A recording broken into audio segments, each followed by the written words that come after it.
Chapter 105. Ascend? Shining paused. She dropped the cake in her hand.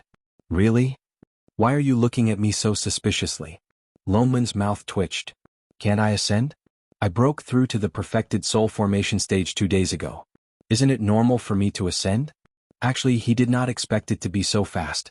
Ever since that epiphany, he realized that his cultivation had been rising slowly. Bai Zai's black spirit flower had been with him for a period of time. That special spirit chi seemed to be beneficial to his cultivation. He had finally reached the perfected stage in the past few days. Shining pursed her lips. After you ascend, you won't be able to come down, right? Back then? He nodded. After ascending to become an immortal, one would naturally go to the immortal realm. There are boundaries between the 3 realms. One cannot cross them at will. Wasn't that why Bai Zai stayed in the lower realm for tens of thousands of years? Without that black spirit flower, even you would not be able to open the realm gate. Oh. Shining frowned. Are you really leaving? This is the law of heaven and earth. If I succeed, I will naturally not continue to stay in the lower realm, he explained. Seeing Xin Ying's conflicted expression, Lonman's heart softened.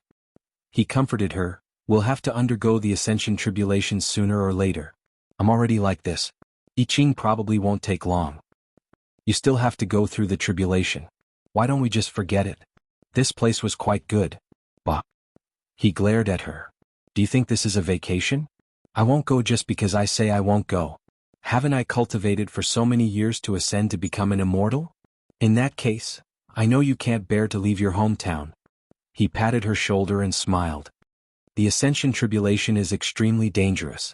Unless I have no other choice, I don't want to easily trigger the tribulation lightning. I'm not sure if I can survive it. Don't worry. I'm confident that I can withstand the heavenly lightning. Don't worry. No, I mean, she said seriously, Father Nyo, before you ascend, can you leave enough spirit stones for your daughters? They would not have money to eat. Get lost. I don't have such a heartless daughter. He just wanted to spit a mouthful of blood on her face. His depression instantly froze in his chest, unable to go up or down. He was so angry that even the spiritual energy in his body became restless, as if it was going to gush out at any moment. Wait a minute. His chi, you. I Ching's eyes widened. Your heavenly tribulation is coming. Sure enough, the surroundings suddenly darkened. In the sky above Invincible Sect, winds blew and clouds gathered. Purple lightning flashed faintly. Holy shit, they really came. Lone Moon was shocked. He did not care about being angry anymore. He turned and rushed out of the front hall. Looking at the tribulation lightning in the sky, he sensed the spiritual energy in his body that had begun to surge. He hurriedly formed seals with both hands and set up layers of arrays, activating the mountain guarding array. He checked carefully to make sure that the lightning tribulation would not involve the Invincible Sect. Then he walked towards the array eye in the middle of the square. He was about to sit down cross-legged to undergo the lightning tribulation when he could not help but turn back to warn them. Shining, the lightning tribulation for ascension is no small matter. Don't rely on it. Before he could finish speaking, he turned around and saw that everyone had already retreated 100 meters away. They had even moved tables and chairs out, and he could faintly see peanuts, melon seeds, and fruits on them. He looked over as he munched on them. Lone Moon. Motherf asterisk her. If he were ZZ, he would be worried that they would be affected by his lightning tribulation. It would be best if they were killed. Taking a deep breath, he suppressed his anger and sat down cross-legged. He cleared his mind of distracting thoughts and focused on facing the lightning tribulation. At this time, the sky was completely dark. The only light between heaven and earth was the purple flash between the layers of clouds. Finally, the first lightning tribulation struck. It struck Lone Moon, who was in the middle of the square. The array around him was broken in an instant. The ground beneath him sank a few feet. The huge pressure of heaven and earth spread out in all directions. If not for the mountain guarding array, the surrounding palaces would probably have been turned into ashes. Wow. Shining looked up at the sky. This lightning was completely different from the lightning tribulation she had seen before. Are all the lightning tribulation for ascension this powerful? Yes, master. I Ching explained in a low voice. When ascension happens, the purple heavenly lightning descends. It is the most powerful lightning tribulation in the world. It can directly refine the immortal bones. This is only the first mental demon tribulation. The later ones will only be stronger. Oh. Shining nodded. She looked closely at Father Nyo. He had already closed his eyes. It looked like he had indeed fallen into a mental demon. But in less than 5 minutes he opened his eyes again. It was obvious that he had overcome his mental demon. Thus, the next bolt of tribulation lightning came down. As expected, this one was twice as thick as the previous one. With a loud bang, it struck Loneman's body. Instantly, the Dharma robe on his clothes was torn, and the flesh on his body split open. But a moment later, a special spirit chi appeared and began to repair his body. Then came the third, the fourth. It was different from the first one. This time it struck continuously. It was the kind that did not stop. It seemed like it wanted to split Loneman's body apart and then reform it. Each strike was fiercer than the one before. How long does it take? Shining asked as she munched on melon seeds. This is the 9-9 lightning tribulation. There are a total of 82 heavenly lightning. What about more than half? Isn't 9-9-81? Shining hesitated. Why was it 82? I don't know either. I Ching paused. A trace of doubt flashed across his face. Although it's called the 9-9 lightning tribulation, I heard from traveling immortals that there are indeed 82 lightning tribulations. And the last one is the key to the test. Many traveling immortals have been defeated by this lightning tribulation. Oh. Shining frowned. She did not think too much about it. She grabbed another handful of melon seeds and continued to munch on them. In less than an hour, Lone Moon had already withstood a total of 80 lightning tribulations. His body was already unrecognizable. Although the immortal chi carried by the lightning tribulation could repair his body, the speed of repair could not keep up with the speed of the lightning tribulation. He was already covered in blood. There were still 2 more lightning tribulations. He tried his best to stay awake and continued to withstand the next lightning tribulation. The lightning tribulation stopped for 3 breaths.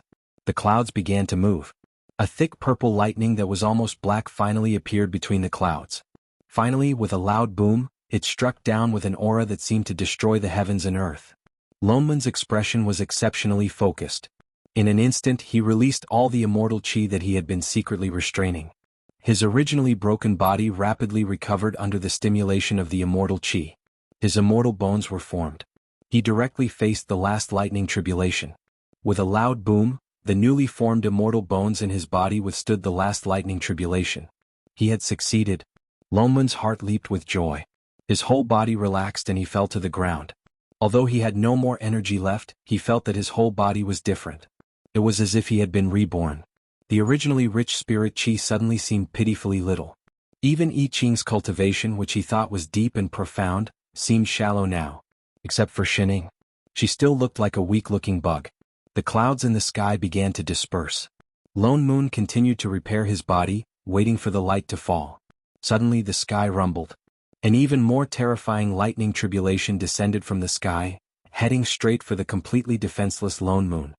The 83rd lightning tribulation. Everyone was shocked. How could this be? The clouds had clearly dispersed. All the immortal chi in Lone Moon's body had dissipated. There was no way he could withstand this extra lightning tribulation. Just as the lightning tribulation was about to land on Lone Moon, Shining released the melon seeds in her hand. In the next instant she was already in the field.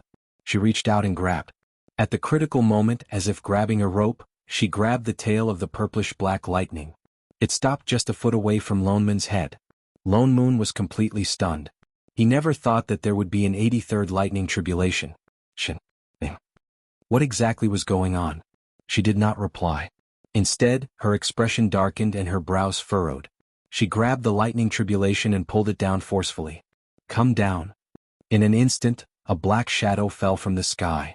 With a loud bang he hit the ground. Half of his body was buried in the ground. Shining raised her foot and stepped on him.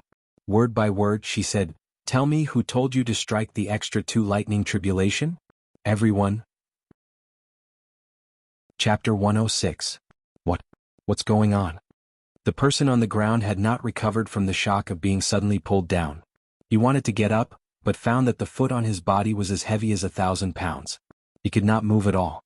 Master. I Ching also walked over quickly. He looked at the person on the ground. Who is this person? Why did he fall from the lightning tribulation?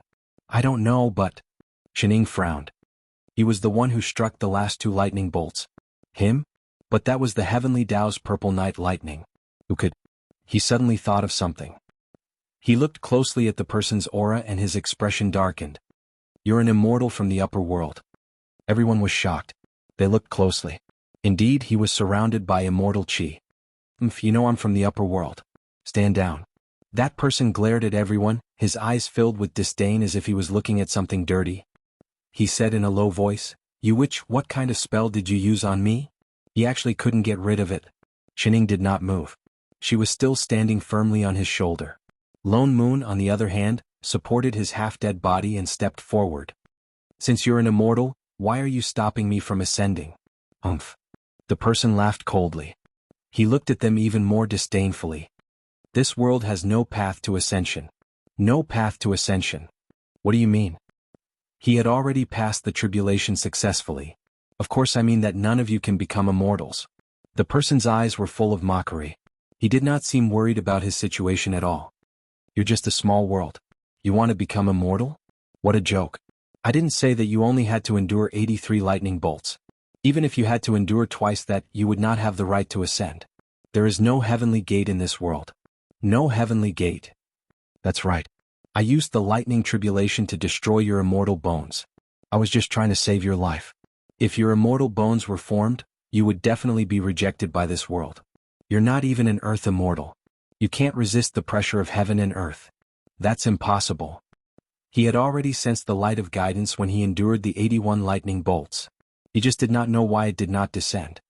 Believe it or not, it's up to you. He continued to sneer. Why don't you think about it carefully? In the past 100,000 years, have there been any immortals who successfully ascended to immortality? Lone Moon fell silent. In all these years in the Upper Azure world, the only person who had successfully ascended was Patriarch Yu of the Yu family. But after the incident at the Immortal Ascension Pagoda, only then did he realize that he did not succeed and had instead become a demon. In that case, there really weren't any immortals who successfully ascended. He was instantly confused. Could it be that there really was no gate of heaven in this world? Then which door did you come from? Shining suddenly asked. The person in the pit stiffened and his face turned pale. It was only then that everyone came to their senses. That's right. Since immortals could come to the lower realm, how could there not be immortal sects? This person was obviously lying to them. I'll ask you again. Xin Ying's expression darkened. Why did you add lightning to the 99 lightning tribulations? Although it was called the 99 lightning tribulations, there were actually 82 bolts. Father Nyo's had become 83 bolts. It was obvious that he did not want people to become immortals. A trace of panic flashed across the person's eyes, but he did not answer. It was as if he was trying his best to hide something. Instead he threatened, You guys, I don't care what methods you use to capture me, but I advise you to let me go. Otherwise, you won't be able to bear the consequences of the upper realm's anger. Is that so? Xin Ying's eyes narrowed. She finally lifted her foot, but this time, it was directly on his face. She pressed down hard, causing his head to sink into the ground. There was a faint sound of something breaking. Mimicking his tone just now, she said, Then why don't you send one so that I can bear it? Impudent, impudent. He seemed to be completely enraged. Suddenly, a white light shone from his body. Thick immortal chi exploded from his body and attacked Shining like sharp blades. The terrifying immortal pressure caused everyone present to lose their footing. They immediately knelt down. Not good.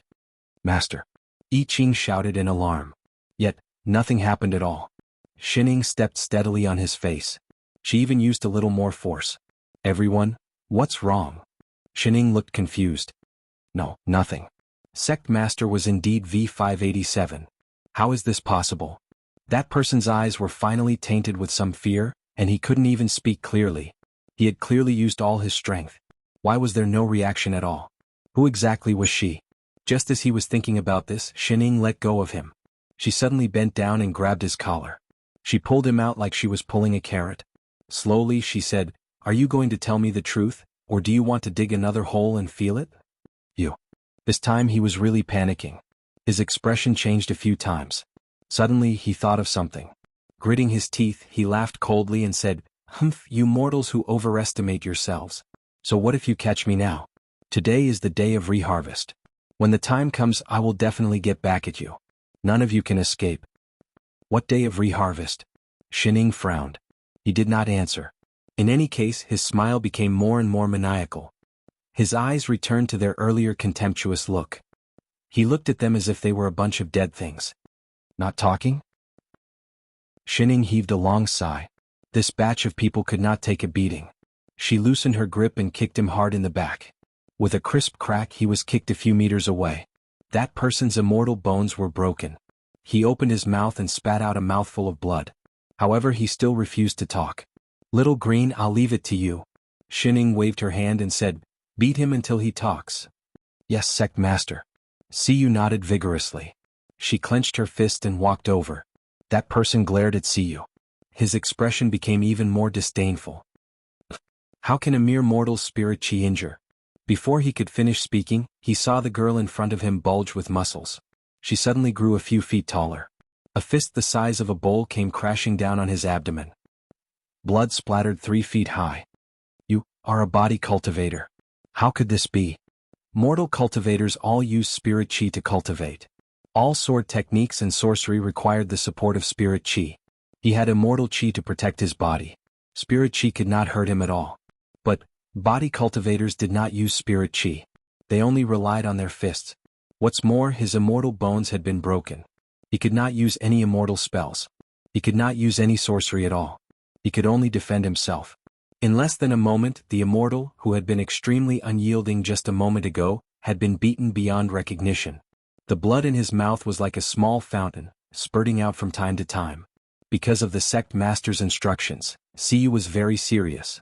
Every punch hit flesh. After a full hour, she finally stopped, panting. She copied Shining and stepped on that pig-like face. Then, she raised her hand and patted the person beside her. Senior Sister Yu Hong, take my place.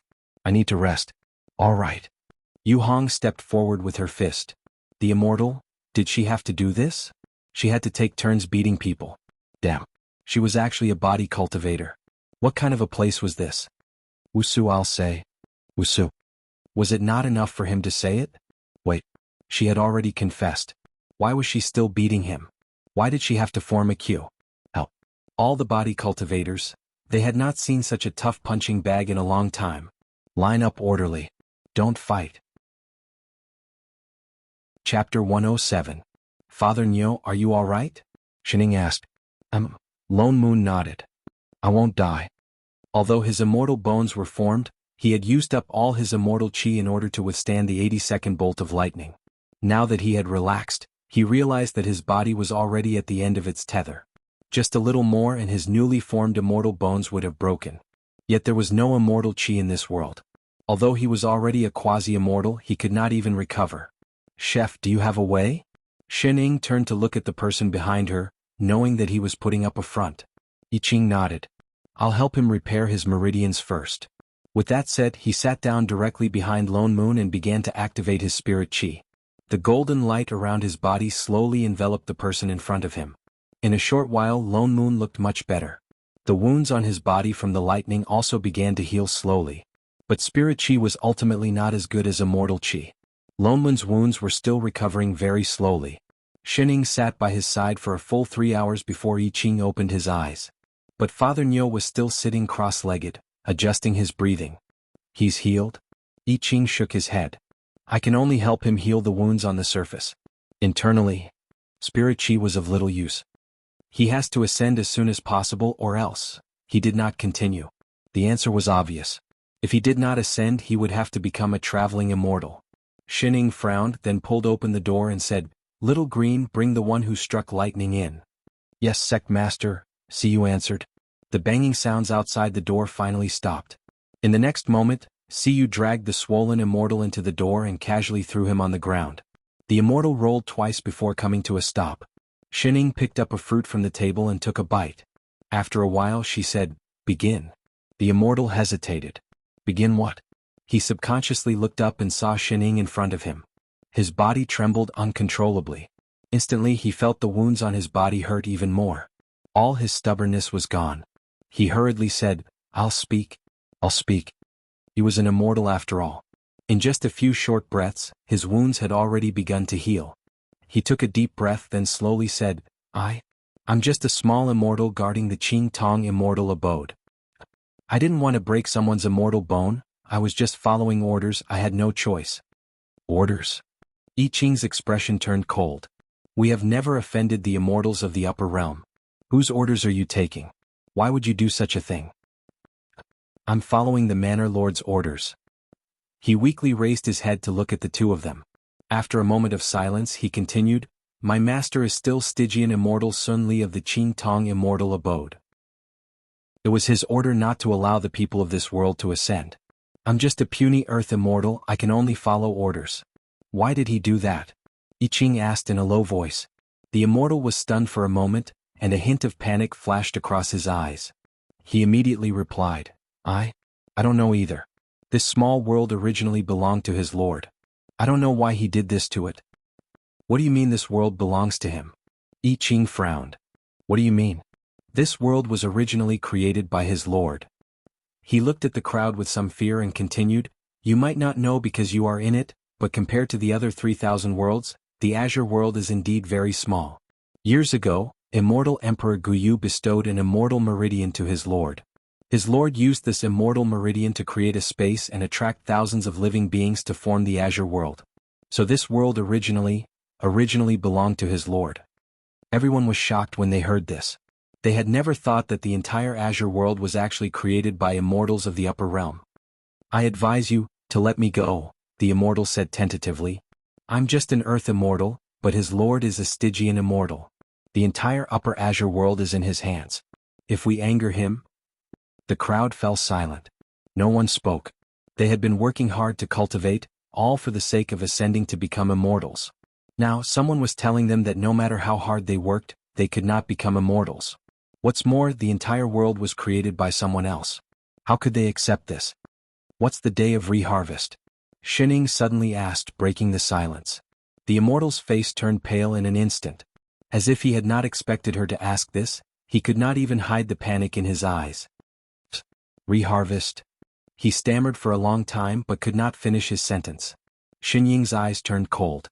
She put down the half-eaten fruit in her hand and said, Since your lord is so powerful, why doesn't he let everyone ascend?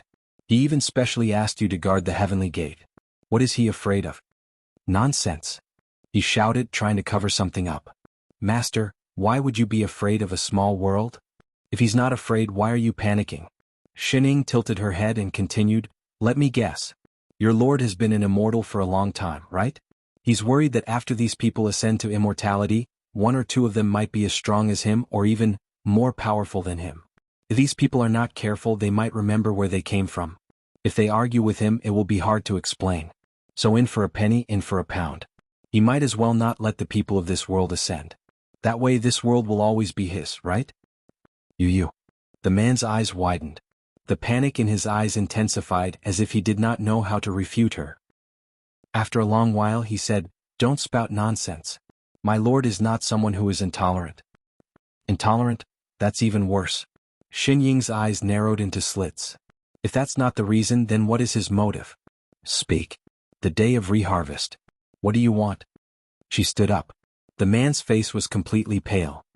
His eyes were filled with guilt, but he did not answer, as if he was afraid of something. Xining frowned. She could not be bothered to argue with him. She waved her hand and said, Little Green, continue? Yes, sect master. Siyu immediately stepped forward and grabbed the man's collar. What do you want? The man's eyes widened. He wanted to dodge, but found that he was already surrounded by more than 10 girls. I'm warning you, I'm an immortal. No, stop. Siyu was just about to drag him out when suddenly, a golden light shone from outside. It swept across the entire upper Azure world and a faint sound came from the horizon. The sound was not loud, but it sounded like it was ringing in everyone's ears at the same time. There was a huge aura coming from all directions. Everyone in the house felt their hearts palpitate. Their breathing quickened. They're here. The immortal's frightened expression changed. He suddenly laughed maniacally. Ah, the day of reharvest has begun. That's great. It's finally begun. Xining frowned and led the group out. The originally blue sky was suddenly filled with multicolored light. The light was so bright that the ground was instantly illuminated. Wherever the light landed, the trees seemed to be nourished by something and began to grow at a crazy speed. Even the spirit herbs on the ground in Invincible Sect had blossomed into a field of beautiful purple and red flowers. Little Big Sister.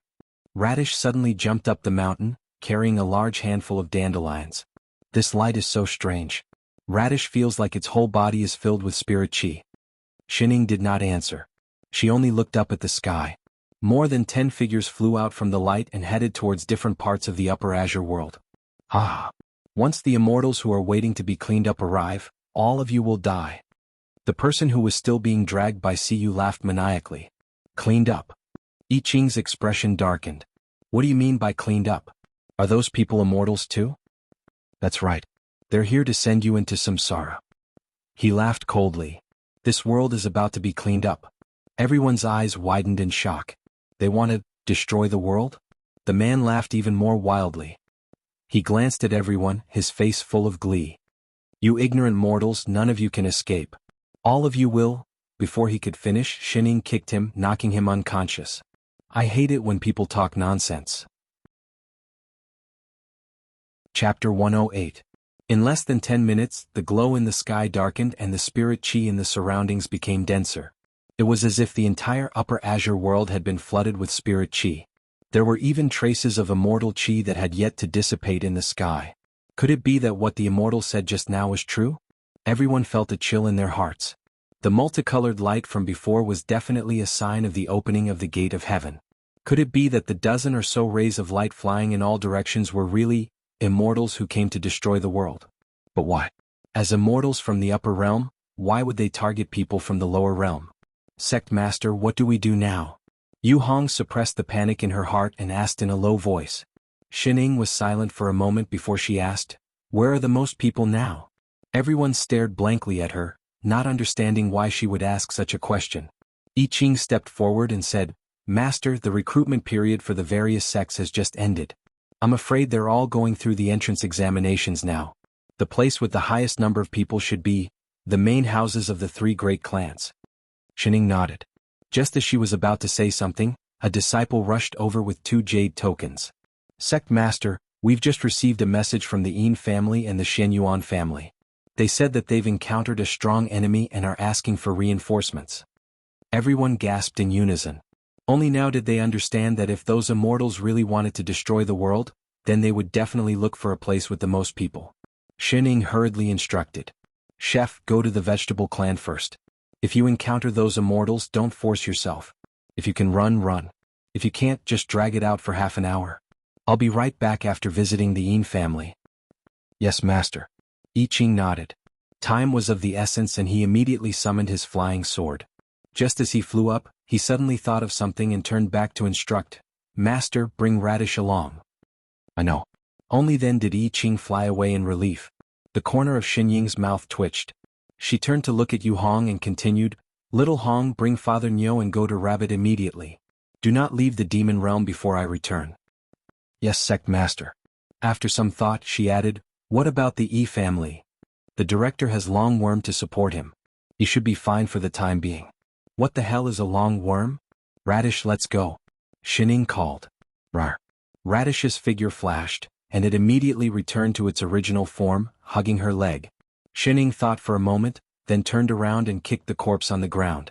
She was sure that he would not wake up. Only then did his figure flash and disappear from the spot. Looks like this is going to be a big project. How troublesome.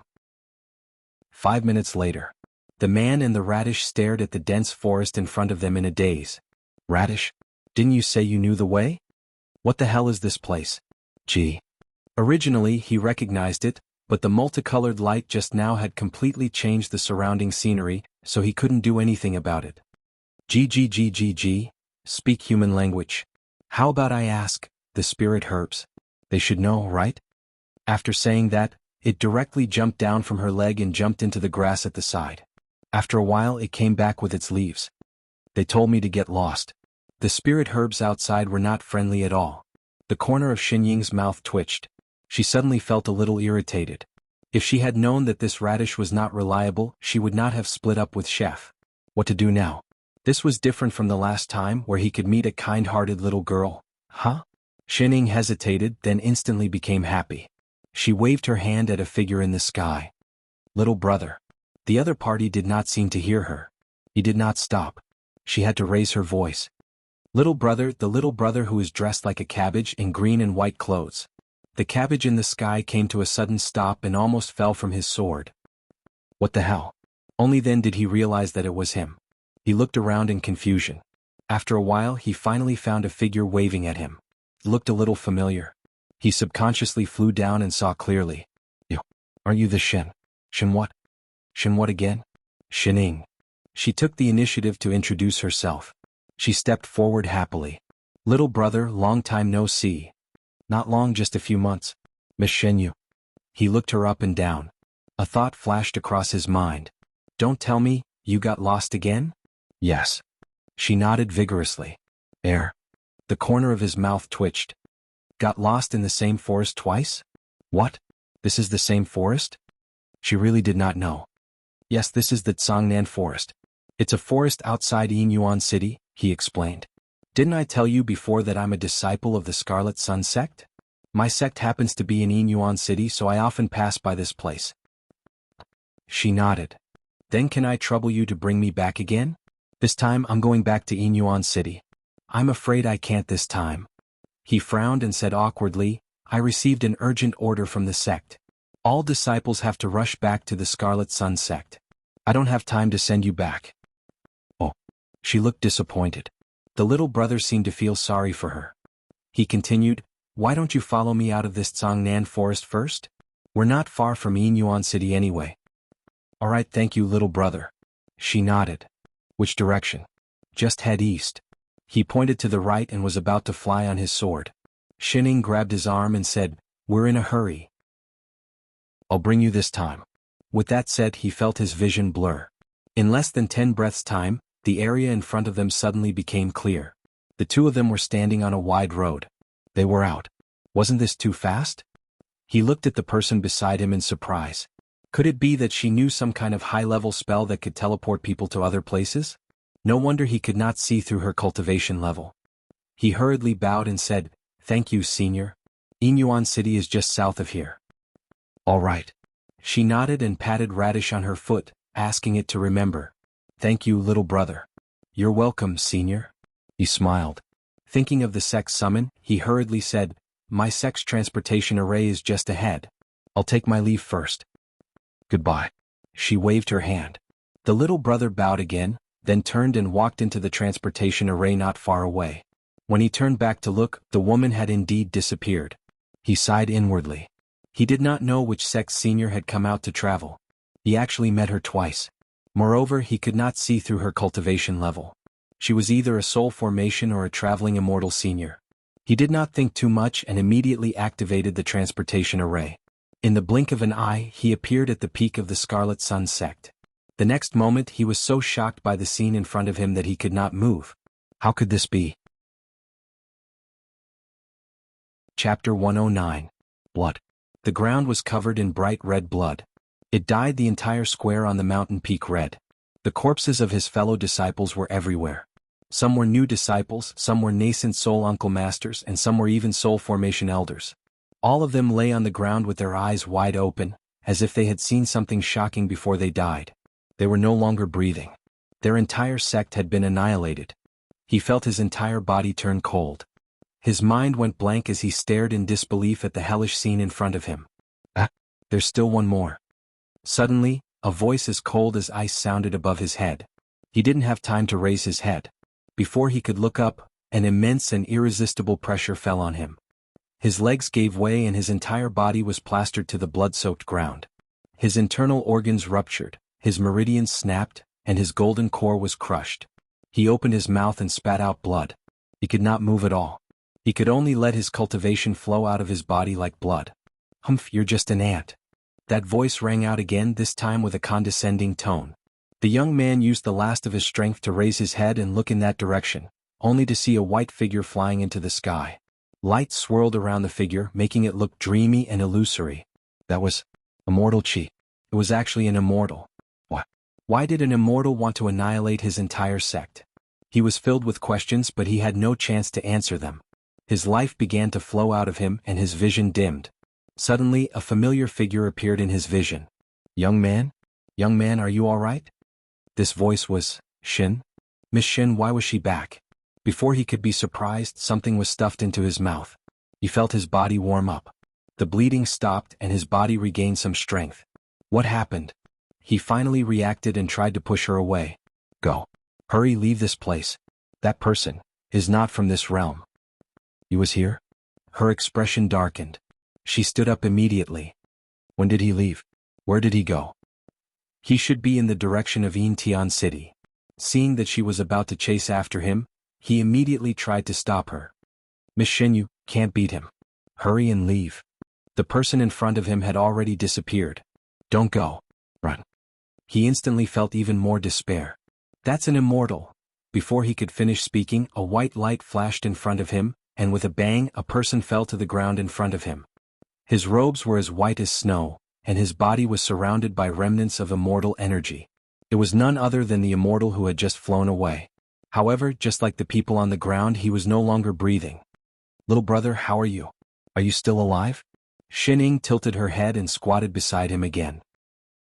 She thought for a moment, then suddenly plucked a white plant from her feet and plucked a bunch of white flowers. Gg. The plant cried out a few times, feeling wronged. Make any more noise and I'll stew you. The plants were silent. She passed the flowers to him and said, Eat these and you'll feel better. I'm in a hurry, so I'll leave first. Oh. After saying that, she turned around and headed in the direction of Intian City. The young man's heart instantly warmed up, and he could not help but ask, May I know which sect Senior is from? The other party paused, then turned around and answered, Oh, I'm the sect master of Invincible Sect. After thinking for a moment, she added, If you have time, go and inform the other immortal sects to seek refuge in the demon realm first. With that said, her figure flashed and she disappeared again. Only then did the young man retract his gaze and look at the flower in his hand that was overflowing with spirit chi. The sect master of Invincible Sect. She's the #1 sword cultivator. So her real name is I Ching. Not far away a certain Ing. Achoo, why does it feel like I've suffered a loss? Shen Yuan family. The entire city was desolate. The great array protecting the city had been broken, and there were broken walls everywhere. The originally clean and tidy ground was now stained red, and there were corpses of dead cultivators everywhere. Those who were in good condition could still see half of their corpses, but most of them did not even have their bones left. The originally bustling immortal city was now like a dead city. The only place that still had people was in front of the main hall of the Shen Yuan family. Shen Yuanyu led several traveling immortals to desperately hold up the defensive array. Inside the array were the hundreds of surviving disciples and citizens of the city. I Ching stood alone outside the array, sword in hand. His body was already covered in blood, but he still stood straight, not taking a step back. He looked up into the sky. There were 6 people standing in the air, all dressed in white, surrounded by immortal chi and glowing light. They looked down disdainfully, their eyes unmoved as if they were looking at a group of dead things.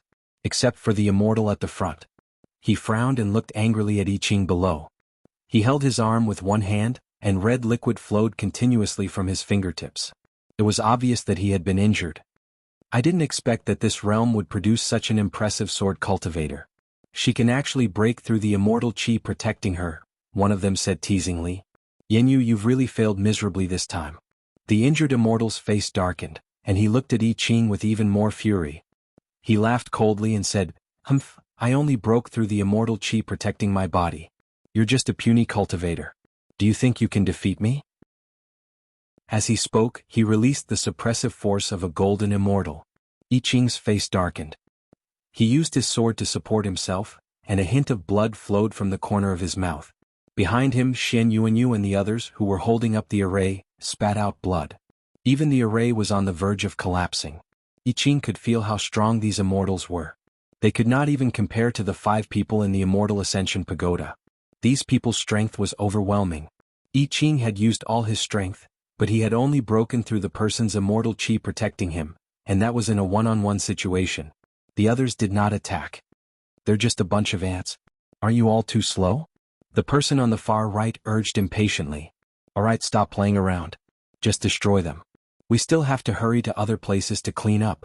As he spoke, he raised his hand to conjure a spell. Immediately, immortal chi flowed from his body, and he was about to attack the crowd. One of the immortals standing at the very back suddenly grimaced. He stepped forward anxiously and grabbed him. Wait. Wansu, why are you stopping me? The immortal turned back and glared at him unhappily. Wansu paused and something flashed across his eyes. After a while he smiled and said, Fellow immortal, it's rare for us to come down here. Is there a need to rush? No rush. The immortal snorted. Master ordered us to clean up this world in 6 hours. What, are you going to disobey? No? Of course not. Wansu stiffened. He glanced at the people below and said, I just feel that there's no need for a mystic immortal like you to personally deal with a few mere mortals. Just leave such trivial matters to us golden immortals. You. He laughed coldly. It's been almost 15 minutes and you can't even take down an ant that hasn't ascended. Leaving it to you bunch of trash is a waste of time. Indeed, golden immortals are golden immortals. Useless. You. Yenyu was so angry that his face turned red. He seemed to want to explode, but he thought of something and held it in. The immortal snorted and raised his hand to conjure a technique again. However, he was blocked by Wansu again. Wait. Wansu, what's going on with you today? The immortal's expression darkened. He was already angry. He thought of something and glanced at him suspiciously. Speaking of which, you were the one who suggested that Yenyu act alone. Don't tell me that you want to let these people off because they're also core cultivators? I'm not. He immediately retorted. The immortal glanced at him and snorted coldly. You better not. Don't forget Master's orders because of your birth. Not a single person in this world can be left alive. Of course not. The corners of his mouth twitched. He looked down at the people below and said, I just feel that this sword cultivator is an eyesore. He dares to block us and injure immortal Yenyu. I want to see where he gets his courage from. Why don't you leave this person to me? With that said, he did not wait for the other party to reply. He directly rushed over with his sword in hand, as if he could not wait to show his loyalty. I Ching felt the immortal pressure rushing towards him again. He gripped the sword in his hand tightly and activated all the spirit chi in his body. Just as he was about to fight with all his might, he suddenly heard a low voice. Attack the right side of my waist. Use the teleportation talisman. Go. Chapter 110. I Ching hesitated. Suspicious, he did not reply. The other party's attacks became fiercer and fiercer. Although they looked vicious, they always used up half of their immortal chi just as they were about to hit him. Without the support of immortal chi, all that was left was their understanding of swordsmanship. For a moment, the two of them were in a stalemate. Wansu urged anxiously, Hurry, what are you waiting for? Attack my lower right side. I Ching frowned and sent a voice transmission, Why are you helping me? There's no time to explain. The other party sounded more anxious. I can't let you die here. Let's get out of here first. No way. I Ching rejected directly. He did not care why this person was suddenly helping him. If I leave, the hundreds of cultivators behind me will definitely die. You can't save them even if you stay here. Wansu's voice trembled. 4 of the 5 people behind you are mystic immortals. You can't deal with them. Leave here and find your master. You know my master?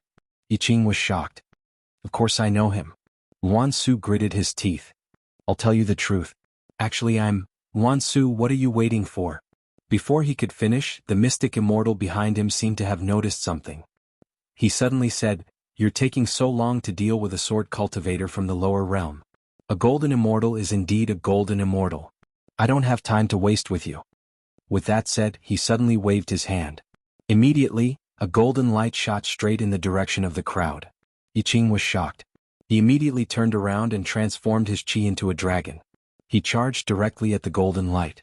With a dragon's roar, the golden light stopped in front of the defensive array. I Ching mobilized all the spirit chi in his body and waved it forcefully, trying to disperse the golden light. You overestimate yourself. The person snorted coldly. With a wave of his hand, another golden light shot out. This time it went straight for I Ching. It was too late to turn back and defend. However, the defensive array was right behind him. He could not retreat. The golden light was about to penetrate his body. Be careful.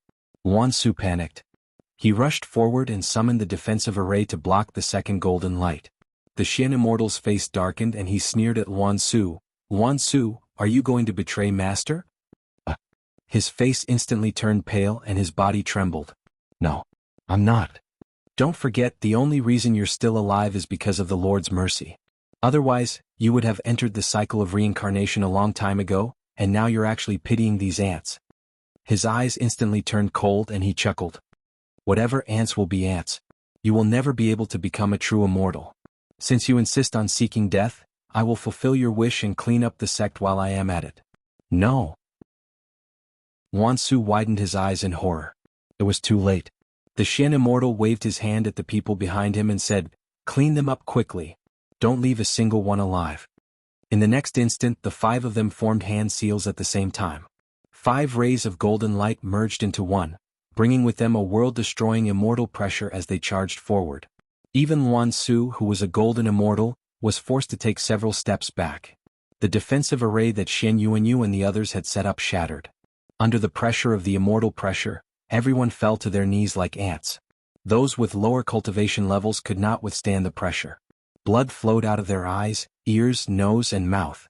Their cultivation levels dissipated, and their bodies began to crack under the immense pressure. Even I Ching could not stand steadily. The spirit sword in his hand broke into 2. The golden light was about to turn everyone into ashes. Suddenly, everything darkened. A figure appeared in front of I Ching, casually raising a hand to block the attack. The light with the power to destroy heaven and earth stopped. It was like a piece of paper that was cut into millions of pieces, and the immortal pressure on everyone dissipated. "Master." I Ching looked up in surprise. Thank goodness they made it in time. "Hey, chef." She reached out with her other hand and patted his head. Very seriously she praised, "You did well. You've worked hard. Leave the rest to me." "Yes, master." His tense nerves finally relaxed, and his whole body powerlessly sat on the ground. Behind him, Wansu and the Shen Yuan family all heaved a sigh of relief. Suddenly they felt the urge to cry. Finally. "Who are you?" The mystic immortal in the air was shocked. He looked down at the woman who had suddenly appeared. She actually managed to block the combined attack of the 5 of them with one hand? Even with his mystic immortal cultivation, he did not sense how she had appeared here. Shining finally looked up at the 5 people in the air. She did not answer his question. Narrowing her eyes, she asked slowly, "Who said just now, 'Leave no one alive'?" She paused. Without waiting for an answer, she continued, "All right, I'll grant you your wish." The 5 of them paused. Instantly, they felt a murderous aura filling the sky, rushing towards them. They felt as if they had fallen into an ice house. Their hearts froze. Subconsciously, they had the urge to run away. The mystic immortal suppressed the inexplicable panic in his heart. He laughed coldly and said, "Humph, you're just a cultivator from the lower realm. You've learned some special skills and you dare to speak so arrogantly. Today you dash dong." Before he could finish speaking, there was a loud thud. The other mystic immortal who had been standing beside him suddenly fell from the sky. He landed heavily on the ground, no longer breathing. "Sigma? Junior brother how?" The mystic immortal was shocked. He turned to look at the woman in front of him. She was still standing in the same spot. Her clothes did not even move. "What exactly is dong?" Another sound rang out. Another immortal beside him was smashed to the ground. "Yenyu. What exactly happened?" "Dong." The third one. "You." He was already panicking. Looking at Shining, who was still standing in the same spot, he asked, "What exactly did you do?" "Dong." The fourth one. In less than 4 breaths' time he was the only one left in the air. Yet he had no idea what had happened, let alone who had attacked. Fear rose in his heart.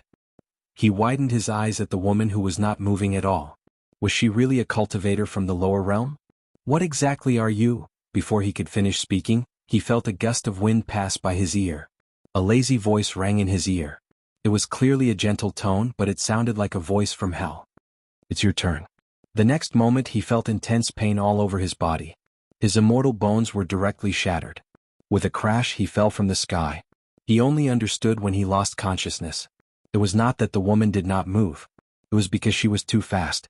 They did not even see her afterimage before the attack was over. This kind of terrifying strength was simply impossible to exist. In less than half a minute, the immortal from the upper realm who had forced the entire Shen Yuan family into a corner was defeated. It was so fast that they did not even have time to react. Shen Yuanyu felt like he was dreaming. He suddenly wanted to know how much great immortal Shen had held back when she came to the Shen Yuan family for a chat. "I'm so tired." Shining clapped her hands. Her body bent like a shrimp. She was back to her usual useless self. It was as if the word lazy was stuck on her body. Just as she turned to order food from chef, she saw Wansu beside him. "Hey, there's another one." She forced herself to straighten her back and was about to walk over. "Wait, exalted immortal." Wansu was shocked. He immediately recovered from the shock of the rapid destruction of the immortal party. With a panicked expression he explained, I'm with you. I'm a good citizen. Xinying's hand paused. She turned to the side. What was going on? Master, he was indeed helping me stall for time just now. I Ching nodded. After some thought he added, but he came with the 5 immortals. I don't know him either. Oh. Xinying's eyes narrowed. How could you not know me? It's me. Wan Su pointed hard at his own nose and looked at Xinying anxiously. Exalted immortal, we've met before. Have you forgotten? Look carefully. I came down to the lower realm to look for you. Chef, do you remember? I don't remember. Oh, then let's just destroy them. The corner of Wan Su's mouth twitched. His expression immediately turned bitter. No, exalted immortal. I'm really one of you. He suddenly thought of something. He raised his hand and conjured an invisibility spell. Only his lower body was hidden. With a serious expression he said, It's me. I'm Floaty. The two of them, I'm Floaty Snow. Chapter 111. You're the immortal soul from the ancient immortal residence? I Ching paused. Then, understanding what he meant, I Ching glanced at him. Aren't you Bitao? You remember? Wan Su was overjoyed. He nodded his head vigorously and said, Yes. That remnant soul is me. Bitao is my original name. I came to the lower realm to see the exalted immortal. Ever since he got his immortal soul back, he had been wanting to return to the Azure world to find her. Now he finally saw him. Wan Su, no. Bitao suddenly felt like crying. You don't know how many ways I've tried to. His nose turned sour and he subconsciously wanted to hug her thigh. Just as he reached out, a green light flashed in front of him, and a green leaf stretched out from her thigh. With a slap, it slapped him hard in the face. A radish-shaped vegetation spirit split open from the middle and bared its sharp teeth at him. Gee. Get lost. Ugly bastard, don't even think about stealing my thigh. Bitao, all right. Xinying reached out and pressed Radish back. She finally remembered Floaty. She stepped forward and said, That Floaty, explain what's going on. How many of you are there? Bitao suddenly remembered the matter at hand. He hurriedly said, Exalted immortal, we have 15 people with us this time. 10 of them are mystic immortals and 5 are golden immortals. Apart from the 6 of us, the others went to the north and south. We have to hurry. Other than you, no one in the Azure world is a match for them. Especially in the east, where there are the most people. 7 people? Xinying suddenly interrupted him. Bitao paused. How did you know? Oh, I just came from the masochist's house, she said calmly. I'm done there. Done? That was way too fast. It hadn't even been an hour since they came to the lower realm and they were wiped out so quickly? It seemed that his choice back then was correct. However, what the hell was the Shuddering Grace sect? Oh yes, what is the day of reharvest? Xinying suddenly asked. Bitao looked surprised. You know about the day of reharvest? She nodded. Why do you want to destroy the world? As soon as he said this, the surviving members of the Xian Yuan family gathered around him and looked at Bitao. This was indeed very strange. Judging from the tone and demeanor of those immortals just now, it was obvious that they were disdainful of the things in the lower realm. Then why did they spend so much effort to come here and even wanted to kill everyone, not even sparing the children who were cultivating qi? It was a matter of coarse and merciless method. It was simply more ruthless than a devil cultivator. Bitao's face paled and he seemed to have thought of something. He clenched his fists tightly by his side. After a moment of silence, he took a deep breath and finally found the courage to speak.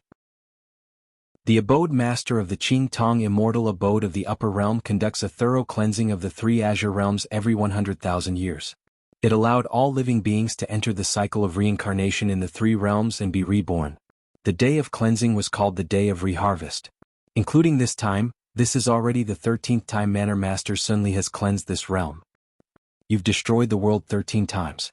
Everyone gasped in shock and anger. I Ching stepped forward and asked, why did he do that? This is a myriad of living beings. What were mortals in their eyes? Because the abode master is the master of this realm. Bitao's expression darkened. The entire 3 azure realms is a mystic realm created by the abode master using the immortal meridian. As the creator of this realm, the abode master can do whatever he wants with it. That's ridiculous. If he only wanted to create a mystic realm, why would he bring in a myriad of living beings? I Ching asked. Moreover, he had destroyed the world over and over again. Although immortals had the ability to create mystic realms, living beings were different. Only the great Tao could create living beings. All living beings would eventually return to the cycle of reincarnation in the three realms. Bitao's frown deepened. He clenched his fists even tighter. That's because, that immortal meridian, Shining suddenly said. Bitao was shocked. His eyes widened as he looked at her. You knew. I could guess. Shining frowned. That abode master did not use the immortal meridian to create the azure world. He created this realm for the immortal meridian, right? That's right. Bitao nodded vigorously. The immortal meridian is hard to find. It's a treasure of the immortal realm.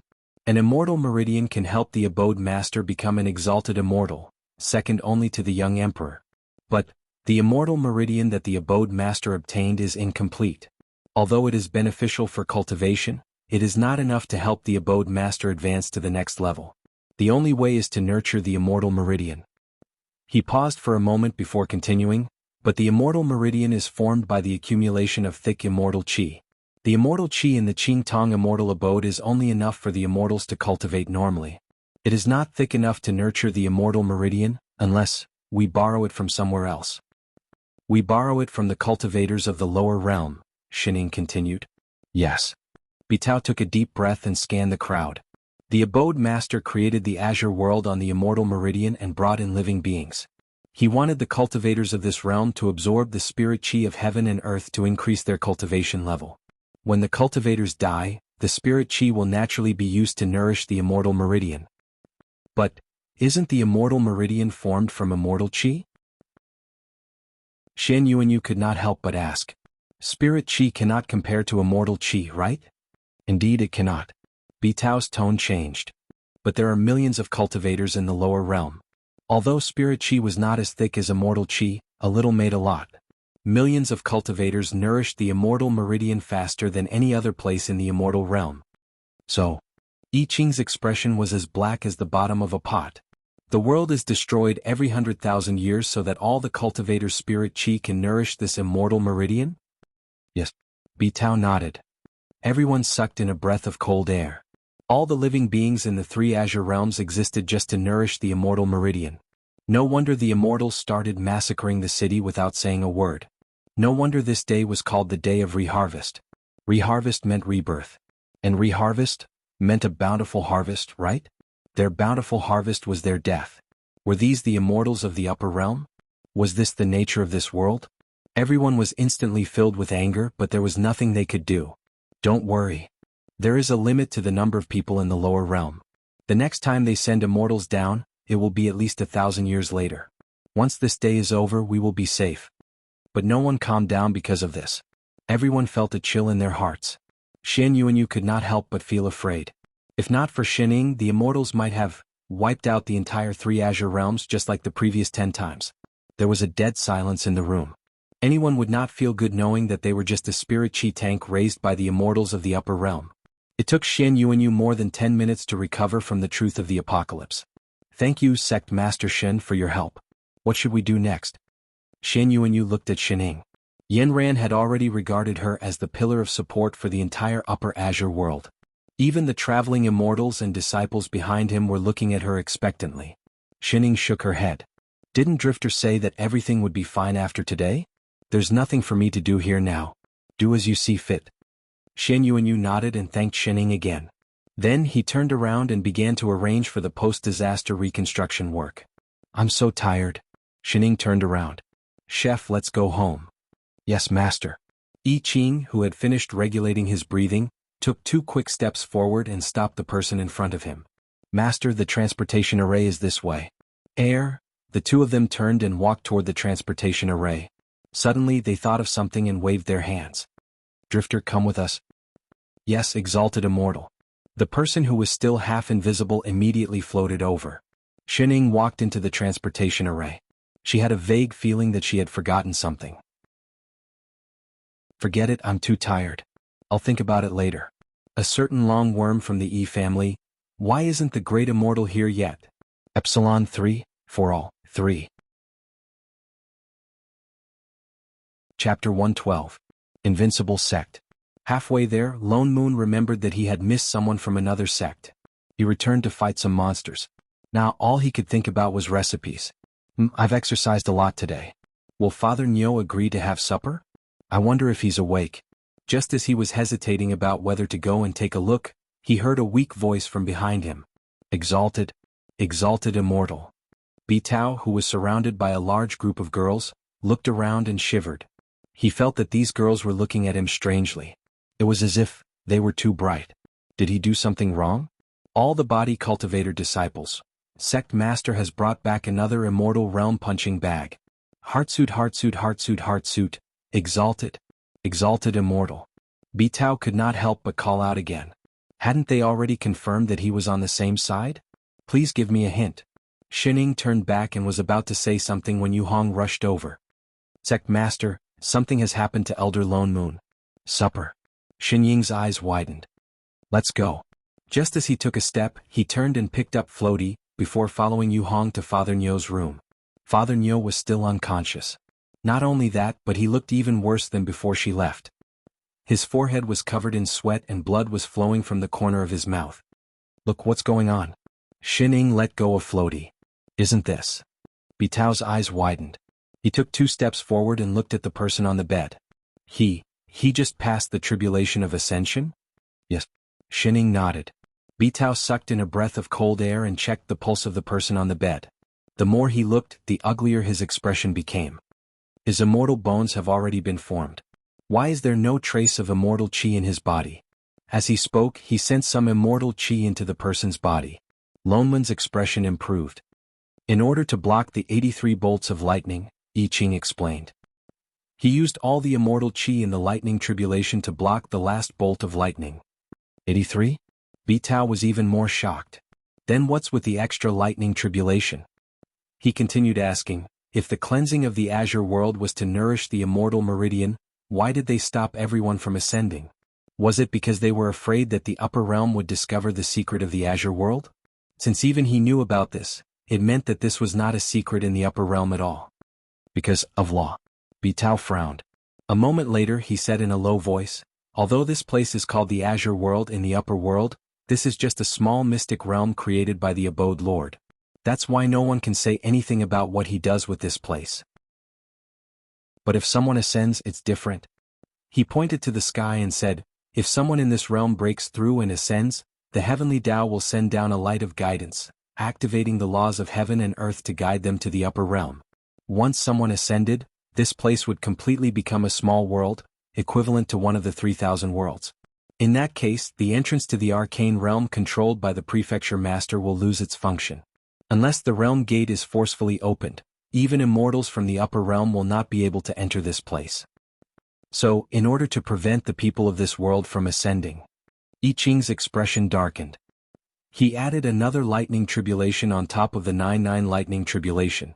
Bitao nodded, that's right. The abode master ordered people to use heavenly thunder to destroy the immortal bones of those who ascended the immortal realm the moment they formed their immortal bones. In order to prevent him from activating the light of guidance just like I did back then. Didn't you become an immortal? Yu Hong could not help but ask. Was it because of the immortal transformation pill?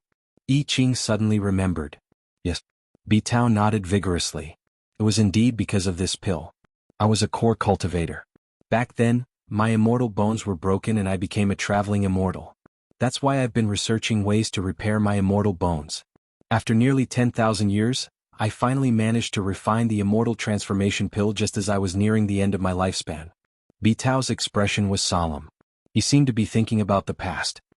His body trembled slightly before he said, when I came out of seclusion, my immortal bones were already formed and the light of guidance was reduced to half. In order to deceive the heavenly Tao, Abode Master Sunli extracted my life soul and sealed it in the pill room. He then chased it out of the azure world into a mystic realm. He took a few deep breaths before continuing, he brought my body back to the immortal world with only 2 spiritual souls and 7 physical souls. He wanted to cut off my connection with the azure world. Because the life soul in the pill room was incomplete, its memories were in a mess. The only thing it could remember was the pill formulas. That was why it thought that it had died a long time ago. So that's why. No wonder he wanted to pass on the legacy to others. That was all he could remember. Exalted immortal. He turned to look at Shining and said solemnly, Your fellow Taoist does not have any immortal qi in his body. I'm afraid he cannot activate the laws and attract the light of guidance. What's more, his immortal bones are already formed. If he doesn't hurry to the immortal world, I'm afraid. How do we get there? Shining frowned.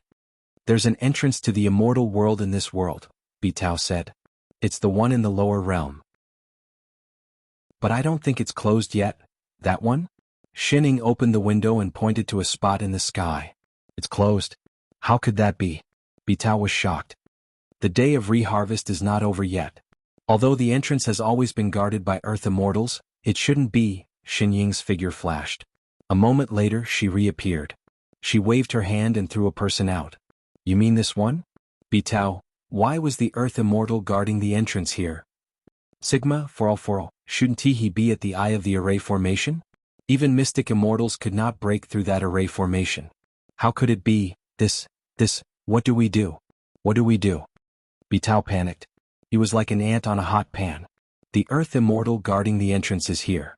The Qing Tong Immortal Abode will know that something has happened in the Azure world. They will definitely send other immortals down. And they will only send more than this time. Maybe the Abode Lord will come down personally. We're finished? How do we open the door? Shining continued to ask. Exalted Immortal, why don't you understand? Bitao was getting more and more anxious. The entrance can only be opened from the immortal world. Even if it can be opened, it can't be opened now.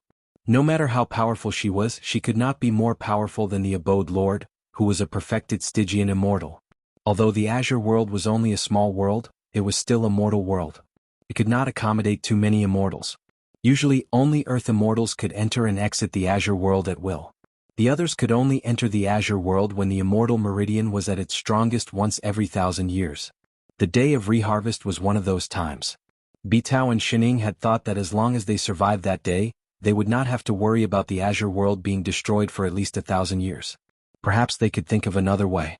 But now that the Earth Immortal guarding the entrance was here and no one was guarding it, the entrance would naturally close when the time was up. Someone in the immortal abode would definitely notice this. If the Abode Lord came down personally, we're finished. The entrance can only be opened from the immortal world? Of course. In that case. Shining glanced at the person on the bed again. Suddenly she turned to I Ching and said, Chef, why don't you ascend? I Ching, Bitao, Yu Hong, all the disciples. Sigma, for all.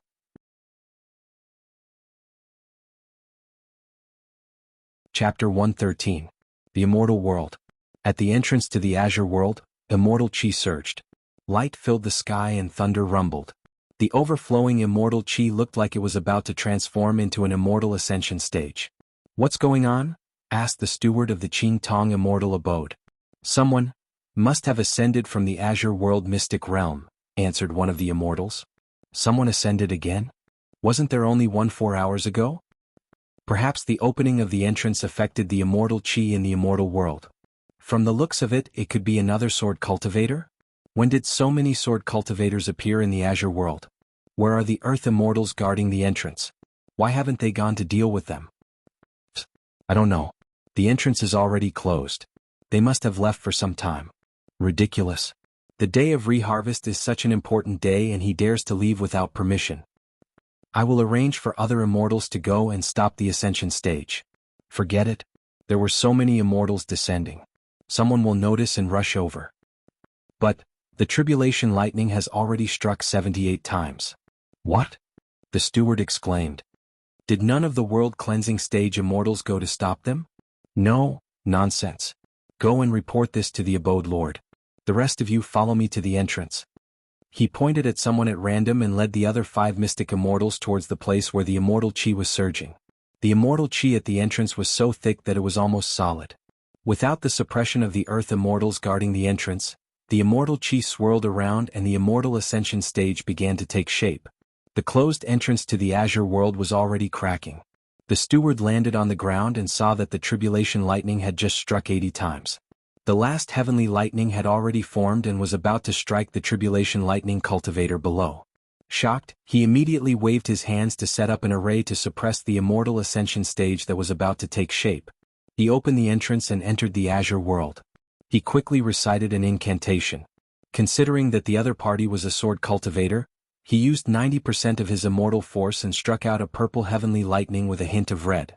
It followed closely behind the last tribulation lightning. After striking, he did not take a closer look. He turned and joined the 5 behind him, about to seal the entrance to the immortal world that had been opened by the tribulation lightning tribulation. Just as he raised his hand to form a seal, the immortal next to him suddenly looked in his direction with a look of horror. "Steward, behind you." The steward was taken aback. Before he could react, a red light flashed behind him. The heavenly lightning that he had just struck suddenly turned around and struck upwards. As if it had come to life, it struck one by one in a circle, wrapping around their waists like a whip. In the next moment, they felt their bodies sink and a whooshing sound rang out beside their ears. Along with the steward, the few Xian immortals were pulled straight down the entrance like a string of gourds. Without the suppression of the array formation, the immortal ascension stage instantly took shape.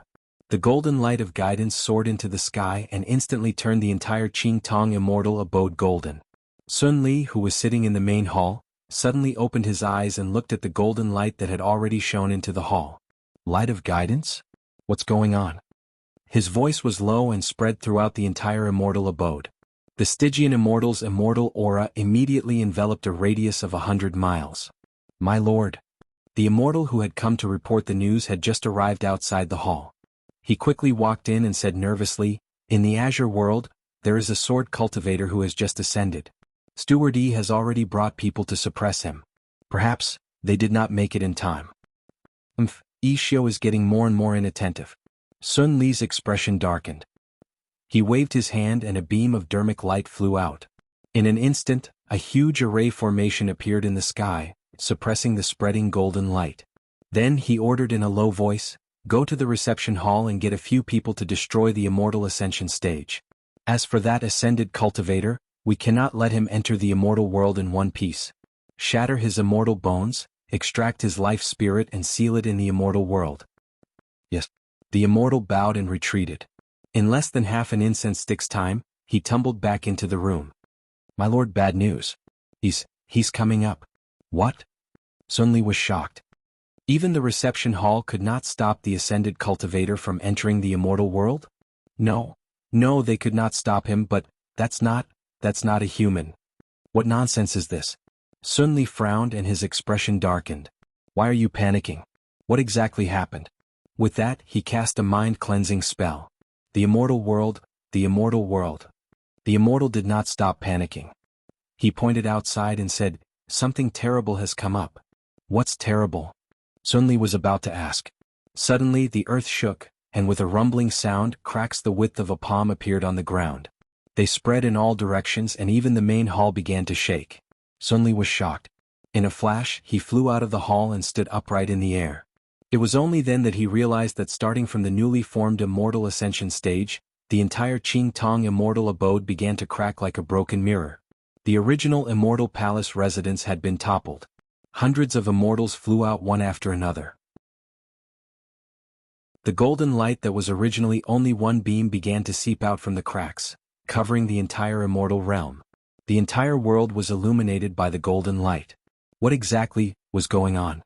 The golden light around them grew brighter and brighter. The suppression array that he had set up had long been broken and could no longer be suppressed. Sun Li's eyes widened.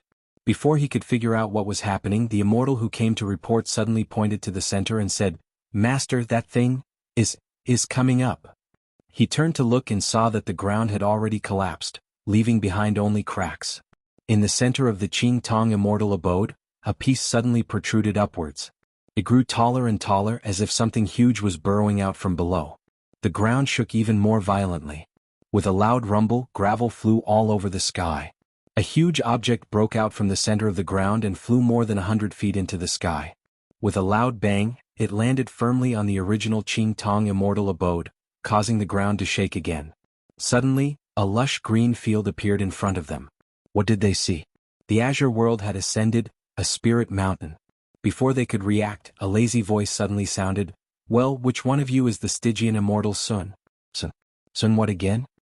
Sun Li, a voice reminded them. "Oh yes, Sun Li." Only then did everyone realize that there were 3 people standing side by side on the peak of the mountain. There were 2 men and 1 woman. The one who spoke was the woman in the middle. "Who is Sun Li?" Shining asked again. Perhaps they were shocked by the Spirit Mountain's ascension.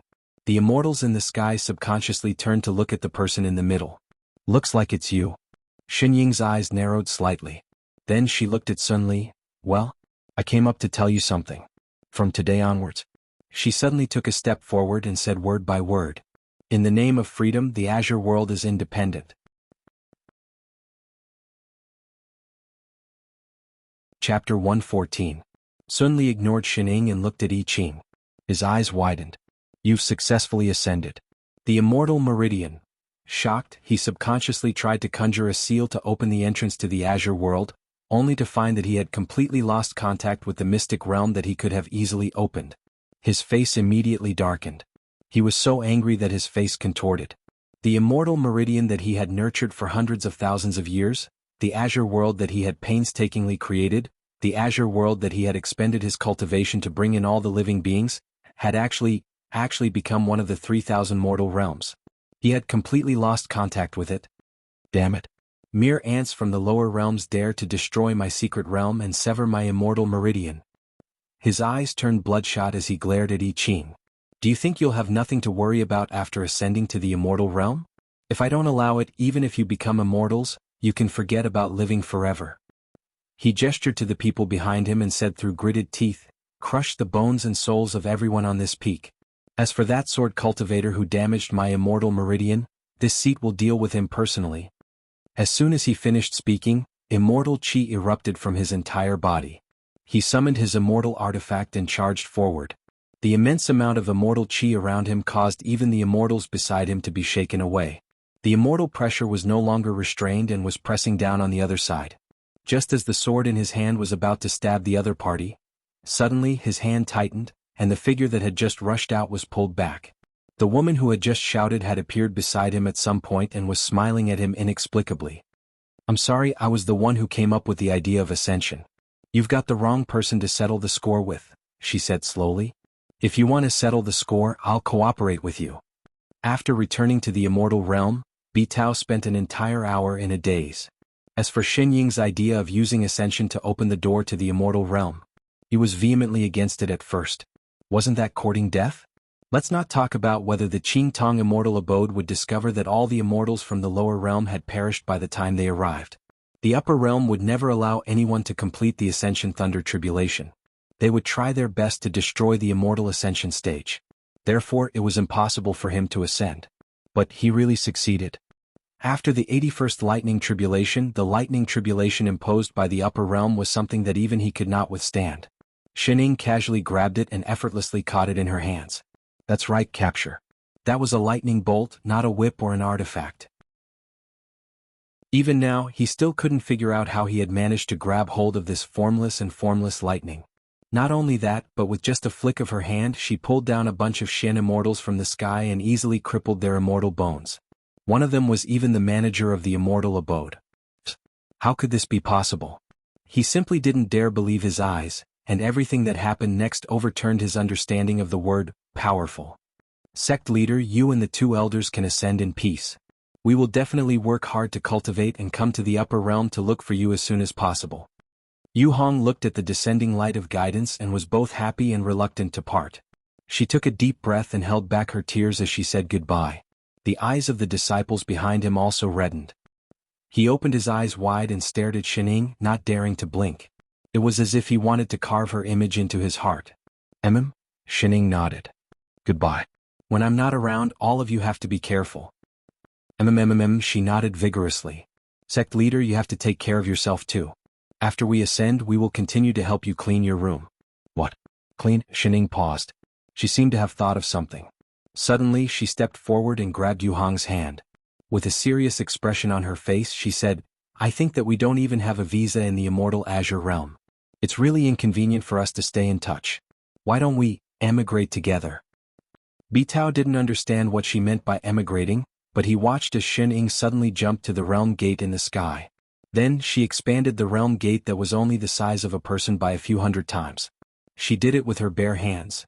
Then she jumped down from the invincible sect and kicked the entire sect, which was enveloped by the light of guidance, up into the upper realm. It was really a kick. She didn't even give it a second kick. By the time he reacted, the entire invincible sect had already turned the Qingtong immortal abode into a pile of rubble. In the immortal realm, he had seen countless immortals who ascended. It was not uncommon for them to bring people with them, as long as they could withstand twice the amount of lightning tribulation. Some of them ascended with their Tao partners, some with their children, some with their masters, and some with their friends. But he had never seen anyone bring an entire sect with them. And it wasn't just people either. They even brought their own territory. Bitao felt that his common sense was being put to the test. He must be dreaming. Yes, that must be it. It was normal to see unimaginable things in dreams. So compared to bringing their own territory and raising their whole sect to immortality, there were hundreds of immortals in the Qingtong immortal abode. It was very normal for them to be wiped out in less than 5 minutes. As for Stygian immortal Sun Li, yes, he was the first to fall. Straight face, she became so powerful that even an immortal emperor would find it hard to defeat her, much less a Stygian immortal like Sun Li. At least, he had never heard of an immortal emperor who had the ability to tear the realm gate apart with their bare hands. Unless, suddenly he turned around and slammed his palms on the table. Exalted immortal. Ah! Shining jumped. She looked down at his hands and frowned. Are you a divine being? Other than the divine beings who were more powerful than immortals, no one else had such power. Are you crazy? The corner of Xinying's mouth twitched. She raised her chopsticks and knocked them against Bitao's hands. My dishes. Bitao paused. Only then did he realize that his hands had landed on 2 bowls of food. The 2 dishes were now a mess. Master, do we need to deal with this disrespectful person? I Ching summoned his sword. Wait, I didn't do it on purpose. Bitao's face paled. He quickly took a step back. I'll pay for it. I have immortal stones. He immediately took out his bag. Shining nodded. I Ching kept his sword. Yes, Father Niu had his first investment in the immortal world. Exalted immortal, are you really not a divine being? Bitao did not give up. He looked her up and down. That's not right. He had clearly heard from the steward that a divine race had come to the Azure world hundreds of thousands of years ago. That cowardly Sun Li was afraid that it would discover the truth about the Azure world. That was why, for the past hundreds of thousands of years, apart from the Earth immortals guarding the gate to prevent people from the lower realms from ascending, no one was allowed to enter the Azure world. They even delayed the day of reharvest by a few thousand years. Only after confirming that the person had left the Azure world did they reactivate the day of reharvest. He had thought that the divine being had not left, and that it was exalted immortal Shen himself. Bitao was even more confused now. Lone Moon, who had finally woken up, felt the immortal qi around him the moment he woke up. It was obvious that he had ascended to the immortal realm. But, this familiar room, the familiar furnishings, and the sect disciples who passed by and greeted him, what the hell? Wasn't he supposed to be the first person in Invincible sect to pass the Ascension Tribulation before a certain cheat and chef? Why did the entire sect, including the land, ascend to the immortal realm when I woke up? Damn it, give me back my sense of superiority. For all, Ngunguo. Chapter 115. Shining, hurry up and tidy up the house after you finish eating.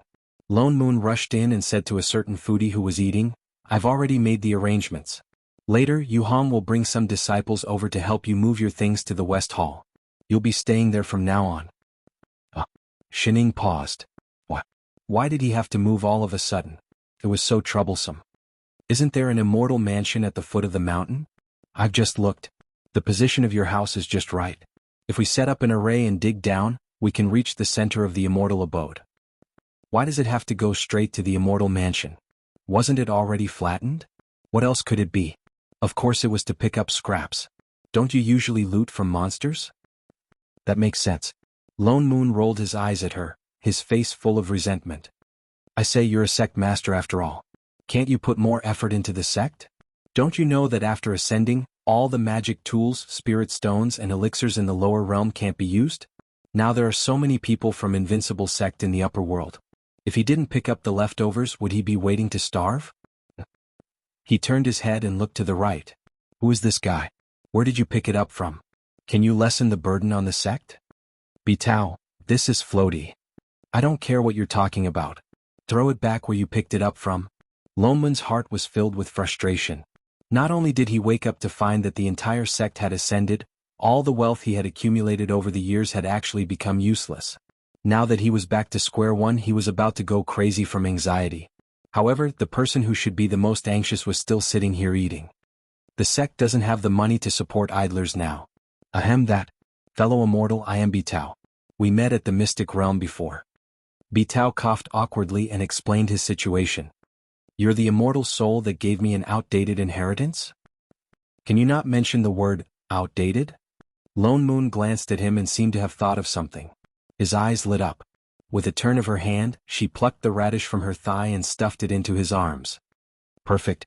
Since you intend to stay in Invincible Sect, you should contribute to this sect. It's time to test your ability. Take it with you and refine more immortal pills. Refine whichever is more expensive. Gee. Radish stared blankly at Bitao. Then it made a clear sound, pooey. Another ugly bastard. Bitao, did the people of Invincible Sect all make full use of their resources? Lone Moon continued to look at Shining. Shining, what are your plans for the sect? Plans? Shining paused. Don't tell me you don't have any plans at all? The corner of Lone Moon's mouth twitched. The veins on his forehead were about to explode. You should at least have a plan, right? Should I stay here or find another place? What about the new disciples in the sect? Don't pretend. When I fainted, didn't you think everything through? You've even solved the problem of destroying the world. Hurry up and use your brain. Huh? Shining frowned. It was tiring to use her brain. A moment later, she patted Lone Moon's shoulder and said seriously, Father Nyo, I have faith in you. With Father Nyo around, why would she need her brain? Throw it away. Get lost. Lone Moon's expression darkened. I'm not your nanny. Don't say I didn't warn you.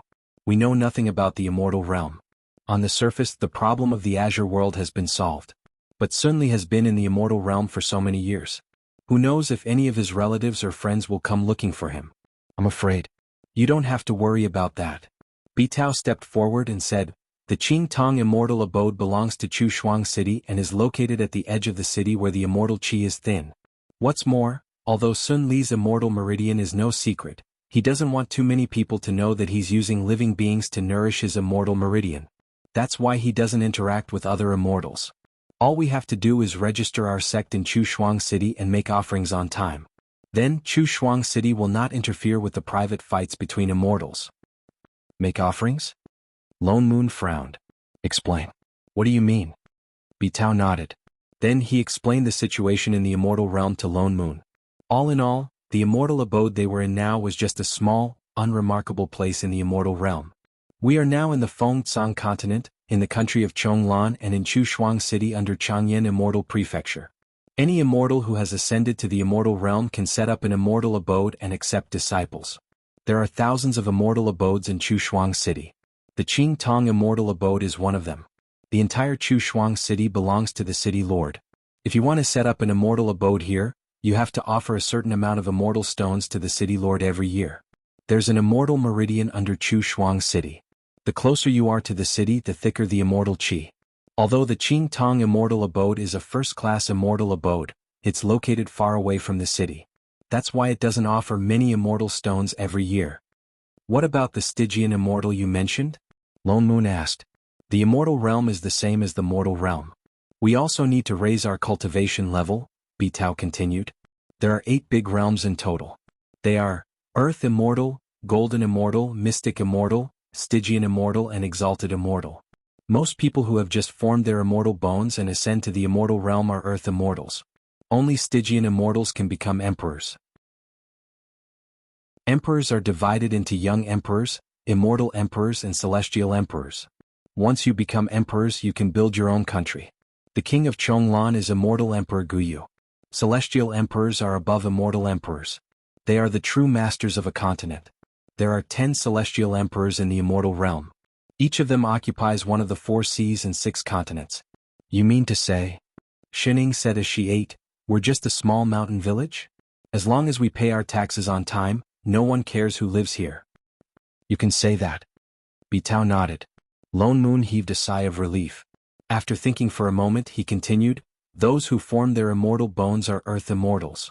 What will happen to the disciples who have not undergone the lightning tribulation of immortal ascension without immortal bones? Don't worry, fellow immortal. This is easy to solve. Bitao explained, as long as they soak in the immortal transformation pool, the water will wash away their mortal bodies and form their immortal bones. However, their current cultivation levels are not high enough to withstand the power of becoming immortals. At the very least, they will have to wait until their cultivation levels reach the nascent soul stage before they can enter the pool. Where is the immortal transformation pool? Lone Moon asked. Fellow immortal, you have misunderstood.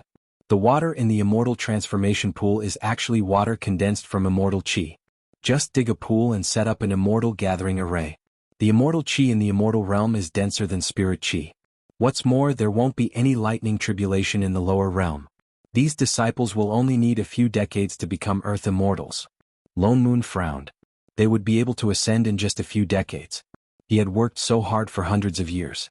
Now that he was back to square one, his heart ached even more.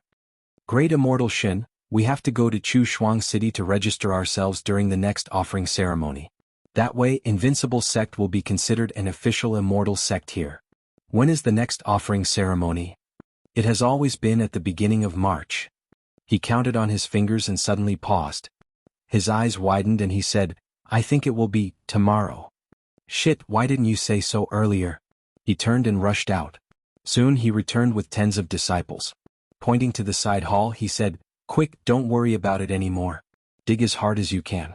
Don't miss a single immortal stone. Shining. Chapter 116. Chu Shuang City. Invincible Sect? The immortal in charge of registration looked at the document in his hand, then at the three people in front of him. Finally, he could not help but ask, You really want to start a sect? Yes. Just you two Earth immortals and a... The immortal glanced at Shining, who was beside him. He could not tell what her cultivation level was. His eyes widened and his face was filled with the words, Are you stupid?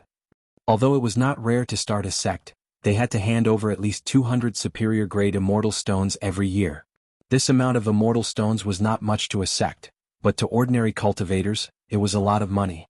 That was why only those who had a rich family background or a strong enough backer would do this. What's more, the person who started a sect was usually at least a mystic immortal. Of the people in front of him, two were obviously Earth immortals who had just ascended. There was still the aura of the lightning tribulation on them. The other was not even an Earth immortal. It was obvious that he had been brought to the upper realm. It was just these three people, yet they wanted to establish a sect. Could it be that they had too many immortal stones, making them feel uncomfortable? Are you sure? He asked again. The corner of Loneman's mouth twitched. He forced himself to nod again. Yes. He took out a bag of superior-grade immortal stones and handed it over. Thank you, fellow immortal. The immortal took the immortal stones and looked at them as if they were idiots. Then he picked up the completed document, conjured a seal, and muttered something. With a shake of the paper, the lines of words immediately flew up from the paper and directly into a huge immortal wall behind him, disappearing into it. Then a light flashed and the name Invincible Sect appeared on the stone wall. It was the same as the names of the other immortal abodes, occupying a small space. All right, remember to come once a year, the immortal reminded them. Then he added, if you run out of immortal stones, you can come and cancel it at any time. Thank you. Lone Moon bowed politely. Then he pulled Shining and I Ching out of the door. This was the first time in his 2 lifetimes that he was facing a financial crisis. He had thought that the Qing Tong immortal abode would be able to support so many immortals. But when he dug underground, he found out that Sun Li was just a pauper. All the immortal stones in the immortal mansion's secret vault added up to less than 1,000 immortal stones, which was only enough to pay taxes for 2 years. They did not know how Sun Li, the prefecture master, had managed to secure his position in the upper realm. Most likely, all of his immortal stones were spent on nurturing his immortal meridians.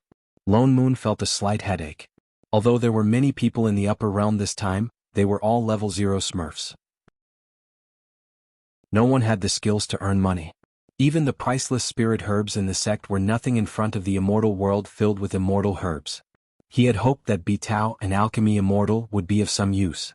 In the end, he found out that his pill concocting skills could only be considered entry-level in the celestial world. Only the disciples in the sect could eat the pills that were slightly effective. Forget about selling them for immortal stones, even if he gave them away for free, no one would want them. It was urgent. He had to find a way to earn money. He looked around. Even though Chu Shuang City was just a small celestial city, it covered a vast area.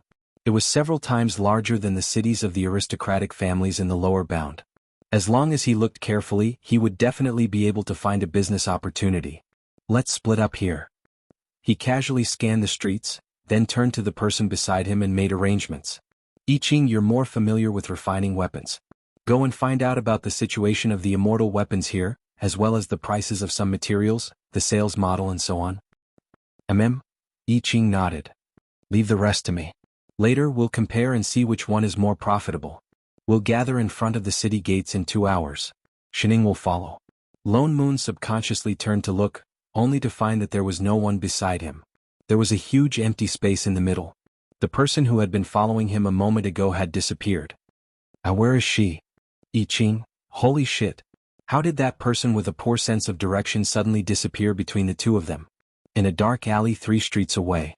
More than 10 men in black were squatting in the corner of the alley, avoiding the crowd. The leader of the group instructed in a low voice, when the sky turns dark, we'll act according to plan. Remember, our goal is to find someone. Once we find her, we'll leave immediately. Everyone nodded. The city lord's abode is heavily guarded. This is a map. Remember the location you're searching for. The man's palm moved. Instantly, a virtual image of a map appeared in his hand. He raised his hand and paused in front of everyone. Listen to my signal. Do you remember? I don't. Shining raised a hand weakly. The man was stunned. He turned and glared at her. He moved the map closer to her and said unhappily, you can't even remember this. Look carefully and remember. Who on earth pulled you into this operation? You pulled me here. She looked at the black clothes she was wearing. Just now at the door he was the one who pulled her away. The man was stunned. He glanced at her as if trying to remember when he had met such a person. But he couldn't remember. He didn't mind. He pointed to a spot on the map and said, here, you go in from here. The person should be in the side courtyard. Don't go to the main courtyard. The people there are not people we Earth immortals can handle. Oh. She nodded. And then? Remember, don't alert anyone. The man repeated. After you find the person, retreat. Everyone meet at the Black Forest outside the city. There will be people there to receive you. Yes. Everyone replied in a low voice. The leader looked at the darkening sky and said, time's up. Then he conjured a seal with both hands. In a short while, a teleportation array appeared under everyone's feet. The scenery in front of them flashed. In the next moment they appeared in a courtyard. The leader gave each of them an immortal talisman. This can hide your aura. Those below the Stygian immortal level will not be able to detect you. Let's go.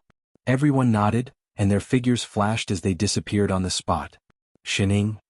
Who exactly are we looking for? Should I cooperate with them first? She looked around blankly and randomly chose a direction. Just as she was about to leave, someone pulled her back. Wait, come back. The leader pulled her back and pointed to the right. You're this way. What's going on? Didn't you look at the map several times? Remember, don't alert anyone. Actually, I'm not. I'm not one of you? Shining was about to explain. The man's expression suddenly changed. He interrupted her and said, someone's coming. Stick the talisman and leave. With that said, his figure flashed and disappeared. Shining, she could vaguely see the flames of Father Nyo's anger. She looked down at the black clothes she was wearing. She seriously thought about wearing something brighter next time. That would make her look less like the work clothes of a criminal gang. Of course, the most important thing now was, where was this? What happened to the gang? Did they just take people but not bring them along? Shining sighed and turned to walk out of the arched door on the left. Forget it, I'll look for them myself. Hopefully Father Nyo would not deduct her food expenses. She thought about what that group of people said just now. It seemed that as long as she did not alert. Who are you? Just as she stepped through the door, a childish voice suddenly sounded. With a swoosh, dozens of swords made of immortal chi stabbed into the ground in front of her. Shining. In the next moment she picked up the talisman in her hand and pressed it on her chest. The newcomer. Sticking an aura-concealing talisman now? Do you think I'm blind? Chapter 117. Who are you? What are you trying to do by barging into the City Lord Manor? With a flick of his hand, an immortal sword flew up and stopped less than 2 fingers wide in front of Shining. He said sternly, speak. Shining paused. Would you believe me if I said I was lost?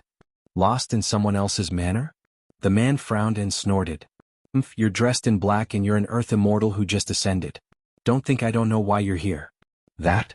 This was really just an ordinary black robe. I advise you to leave quickly. Don't even think about doing anything to the Heavenly Tower. Otherwise, don't blame me for being merciless. Heavenly Tower? Shining paused and looked behind him. Indeed, there was a tall building. It was pitch black and seemed to blend in with the night sky. If one did not look closely, one would not be able to see it. It's not easy for you to cultivate and you've just ascended. As long as you surrender, the city lord will be lenient towards you, the man said in a low voice, releasing his immortal pressure. Shining tilted her head but did not reply.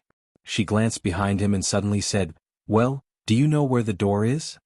Are you still thinking of escaping?" The man frowned and glared at her. "There are many experts in the city lord manor.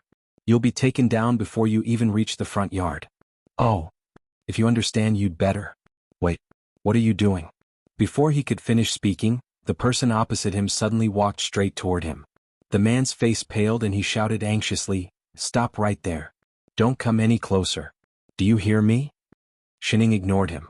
She stepped out of the ground full of immortal swords as if they were nothing. She walked towards him and passed right through his body. Suddenly, the tall and handsome man's figure dissipated like smoke. But the voice did not stop. He shouted anxiously, "Stop right there. Don't go near the Heavenly Tower. Do you hear me? I say." Shining did not listen to him. Instead, she walked towards the tall building and pushed the door open. She said to the little figure sitting inside, "Little friend, next time you lie to people, remember to disguise your voice." It was a strong young man in his 20s, but he had a childish voice and it came from behind. She gave this dubbing a 0. You. Sitting cross-legged in the middle of the room, the blue-clothed child's face was full of panic.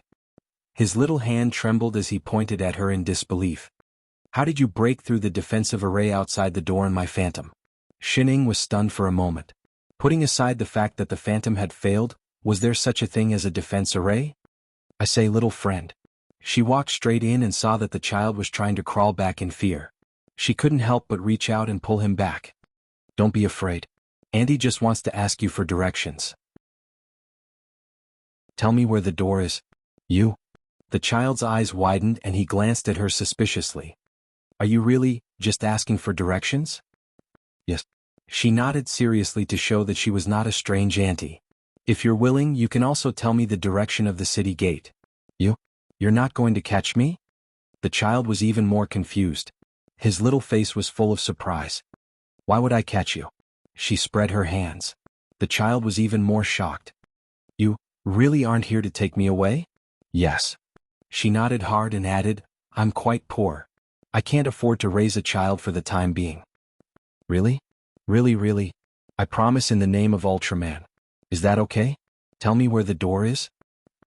What was Ultraman? The child was stunned for a moment. He let down his guard and glanced at her again before saying slowly, "This is the side courtyard at the back of the City Lord Manor. Behind it is Immortal Slaying Cliff. There's no exit. If you want to leave, you can only go through the front courtyard." She nodded. "Thank you, little friend." She was about to get up. "Wait." The child suddenly pulled her back. He hesitated for a moment before saying, "Well, you'd better go out later. My father and grandfather are in the front courtyard subduing demons. If you go out from here, they'll think you're an accomplice of the demon race and kill you together." He looked at her worriedly. He suddenly thought of something and immediately retorted, I'm only reminding you because you're not particularly bad." "All right, thank you." Shining smiled and reached out to rub his head. She thought for a moment and reminded him, "Well, there are more than 10 people outside.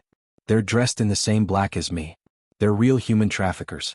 For safety's sake, you'd better hurry to the front courtyard to find your father and grandfather. There are people in the side courtyard." The child was shocked. "Are they all Earth Immortals?" "I think so," she said, completely unreadable. "No wonder they can come in here."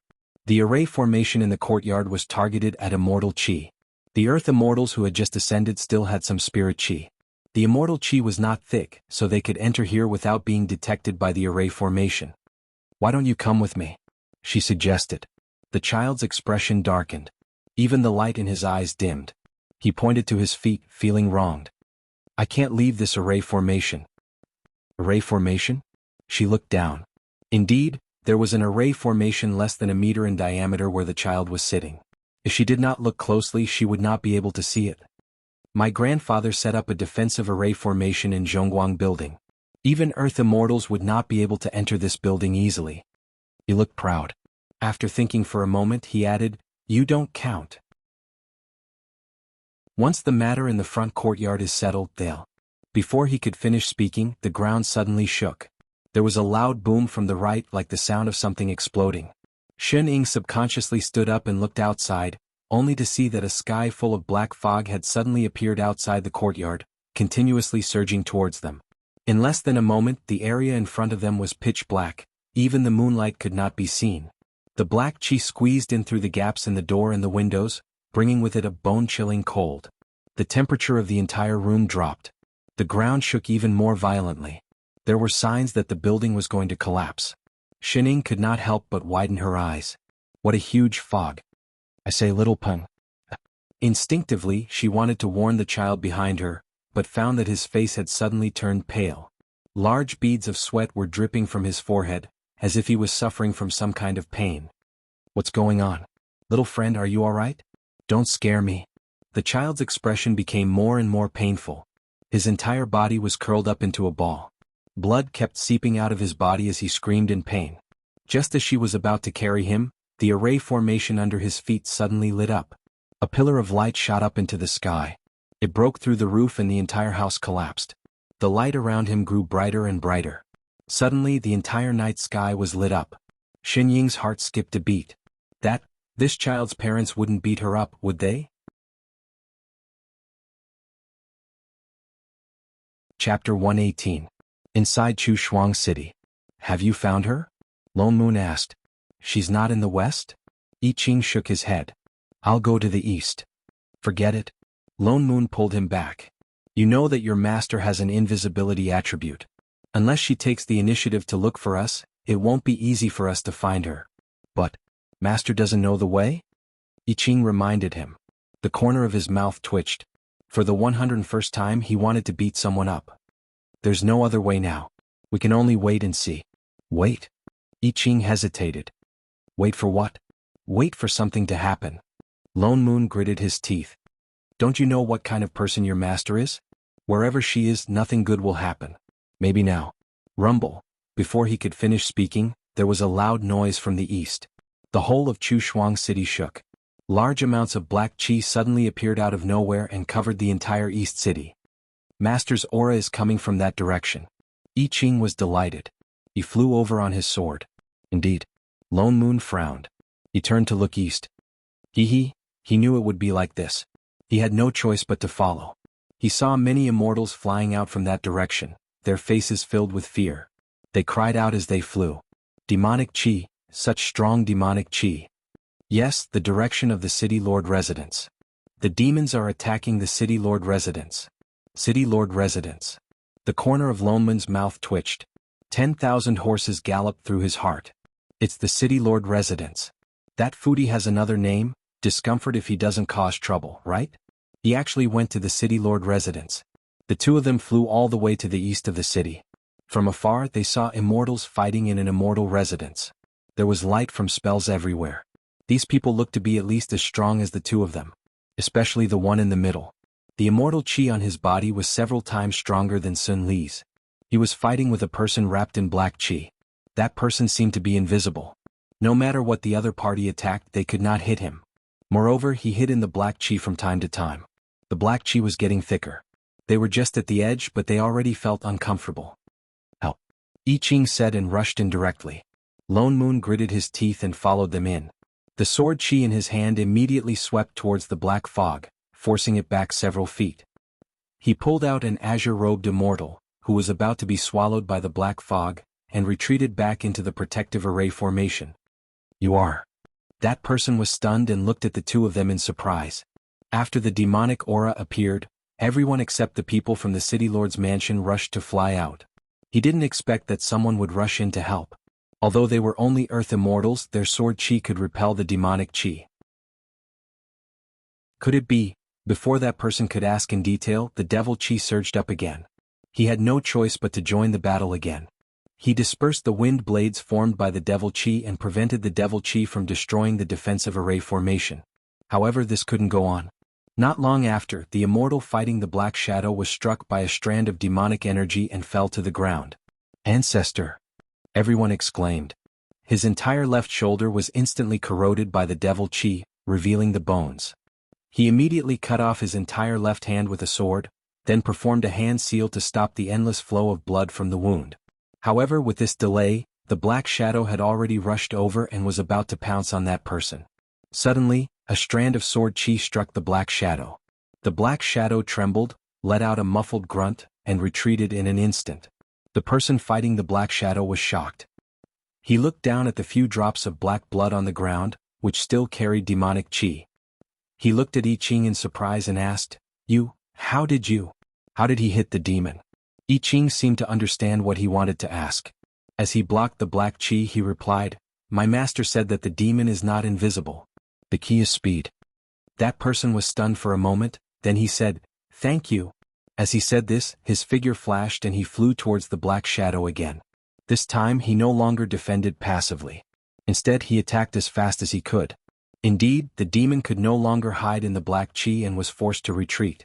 Just as he was about to take down the demon, a white light suddenly broke through the layers of demonic chi and shot up into the sky. Instantly, it lit up the entire night sky. The sky was filled with sword chi that swept across the entire Chushuang city. Littlein, the immortal fighting him, was shocked. In the time that he was distracted, the demon in the black chi had already escaped. This sword chi is... The green-robed immortal that Lone Moon had just saved turned pale. He looked up at the immortal in the sky and said, "Father, could it be that Littlein has already..." That person frowned and was about to fly towards the white light when I Ching looked at the white light and suddenly said, "Primordial Soul Sword Chi." The person who was about to fly away stopped in his tracks and turned back to look at I Ching in surprise. "You know him?" Suddenly, as if thinking of something, he said, "Could it be that you are also a sword cultivator?" I Ching nodded and flew up on his sword. "Let's go over first." A look of ecstasy flashed across the father and son's faces. They hurriedly flew in front to lead the way. Lone Moon frowned and followed. He nudged I Ching and said in a low voice, "What is Primordial Soul Sword Chi?" He was a sword cultivator too. Why had he never heard of it? It is a sword chi that is carried in one's blood since birth. The higher one's cultivation level, the more sword chi there is. If one can use it, it will be beneficial to one's cultivation level. If not, it will backfire on one's body. He explained as he flew, "This kind of sword chi can only be found in those who are born with a sword body." Lone Moon finally understood. So that's how it is. Another born with a sword body. The few of them flew all the way to the place where the white light was the brightest. That place was already in ruins. Beside the blinding white light, there was a black figure standing, staring blankly at the white light. "Who are you?" The immortal who was fighting with the fiendish cultivator shouted. He did not expect there to be someone else here. "Why would, Master?" Before he could finish, I Ching, who was behind him, rushed over first. He looked at the woman on the ground with a look of surprise. "Are you all right?" Shining nodded. She was just a little hungry after walking. "This is..." I Ching looked around. There were more than 10 unconscious immortals in black lying on the ground. Shining was stepping on one of them. "Oh, just a few human traffickers." She pointed to the center of the white light. "They wanted to kidnap children, so I casually..." I Ching paused. He was about to ask for more details. The immortal in green looked at the white light anxiously. Suddenly he turned to I Ching and knelt down. "Sword Immortal, please save my son. His body constitution is the same as yours. Only you can help him remove the primordial soul sword chi from his body. As long as you are willing to save him, I, Bao Feiping, am willing to pay any price." I Ching turned to look at the small figure in the white light. He frowned. This was a child who looked less than 10 years old, but his cultivation level was already close to breaking through to the Earth Immortal level. No wonder his body could not withstand such a huge amount of primordial soul sword chi. If this went on, he would die from the backlash of his own sword chi. Bao Feiping helped the person on the ground up. In a low voice he said, "Don't stand on ceremony, fellow immortal. I will try my best. However, your son is too young and his primordial soul sword chi has been suppressed for too long. I cannot guarantee that I will be able to remove all the sword chi from his body. Fellow immortal, rest assured and try." Bao Feiping cupped his fists and said, "No matter what the result is, we will be grateful to you." I Ching nodded. He was just about to walk into the white light when Shining pulled him back. Master. Shining instructed, be careful. Come out early. Yes, Master. I Ching was overjoyed. Indeed, Master cared about him the most. He was touched. Shining, sigh, it looks like dinner will have to be delayed again. Lone Moon, on the other hand, looked at the other two people in the room thoughtfully. Bao Feiping? Wasn't that the name of City Lord Chu Shuang? Big business. Oh. Chapter 119. I Ching walked directly into the pillar of light. The violent sword chi suddenly stopped, as if it had no intention of attacking. Instead, it automatically circled around I Ching's body, as if it was intimate with him. He walked directly behind the child and sat down cross-legged. In the next moment, an even more powerful sword chi erupted from his body, forming a long white dragon that circled around the pillar of light. It circled around the beam of light, and after a while the beam of light seemed to be shrinking. Bao Feiping's tensed heart finally relaxed a little. He could not help but sigh. Although they were ambushed by the demons, it was a blessing in disguise. He did not expect that the sword immortal he had been searching for so many years would actually deliver himself to his doorstep. It was not time for little one to die. Don't worry, City Lord. Loneman's eyes brightened. He stepped forward and said, my good friend has always been reliable. Your son should be fine. It will take some time to remove the sword chi. Both of you were injured during the battle with the demons. It would be better for you to rest for a while. Bao Feiping paused. He looked at the man beside him who had lost his left arm. His face paled and he hurriedly stepped forward. Father, are you all right? I'm fine. The immortal pressed his hand down and looked at his grandson in the pillar of light. I'll be fine after meditating for a while. With that, he sat down and closed his eyes to meditate. He used his immortal chi to regrow his arm. Seeing that Lone Moon's breathing had stabilized, Bao Feiping took a step back and turned to face Lone Moon. He cupped his fists and bowed. Thank you for your help today, fellow immortals. The Bao family will never forget your kindness. How should I address you? We are from the Invincible Sect. Lone Moon smiled even more warmly. He pointed to the man in the pillar of light and said, his name is I Ching. The one beside him is Shining. My name is Lone Moon. We are both Earth Immortals who have just ascended. Bao Feiping paused. They were indeed Earth Immortals who had just ascended, but he had never heard of the Invincible Sect. Could it be a newly established sect? Bao Feiping was confused, but he did not want to ask directly. Instead, he said politely, if not for the two of you today, Chu Shuang City would have suffered heavy losses. It might even have fallen into the hands of the demons. City Lord is too polite. Lone Moon took another look at the child in the pillar of light. He could not help but ask, I just don't understand. This primordial soul sword chi is supposed to be in the bloodline of sword cultivators at birth. By right, it should only be beneficial. Why is your son, and is even being coveted by the demons? Whether it was the demon from earlier or the person who was beaten down by Shining, it was obvious that their target was this child. Bao Feiping was taken aback. He was surprised that Meng Qi knew about the primordial soul sword chi. But then he remembered that the person who came with Bao Feiping also had an innate sword embodiment. Bao Feiping guessed that Bao Feiping must also know about it. Looking around, he raised his hand and set up an isolation array formation. Sighing, he explained in a deep voice, this Yuan soul sword chi is indeed beneficial for cultivation, but it is not the case for my son. He did not hide anything and told her everything in detail. Because even though he was born with a sword body, he was also born with a divine fetus. He was born in the celestial realm and was born with immortal bones and immortal fetus. He did not need to cultivate to become an earth immortal.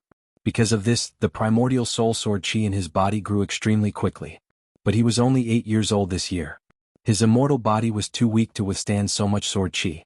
What's more, the primordial soul sword chi is extremely overbearing. Only those with an innate sword embodiment can control it. That's why my father set up an array formation to suppress the sword chi in his body. He wanted to release it when he grew up, but who knew? As if recalling something, Bao Feiping shook his head and said, neither my father nor I are sword immortals. We don't know much about this kind of sword chi.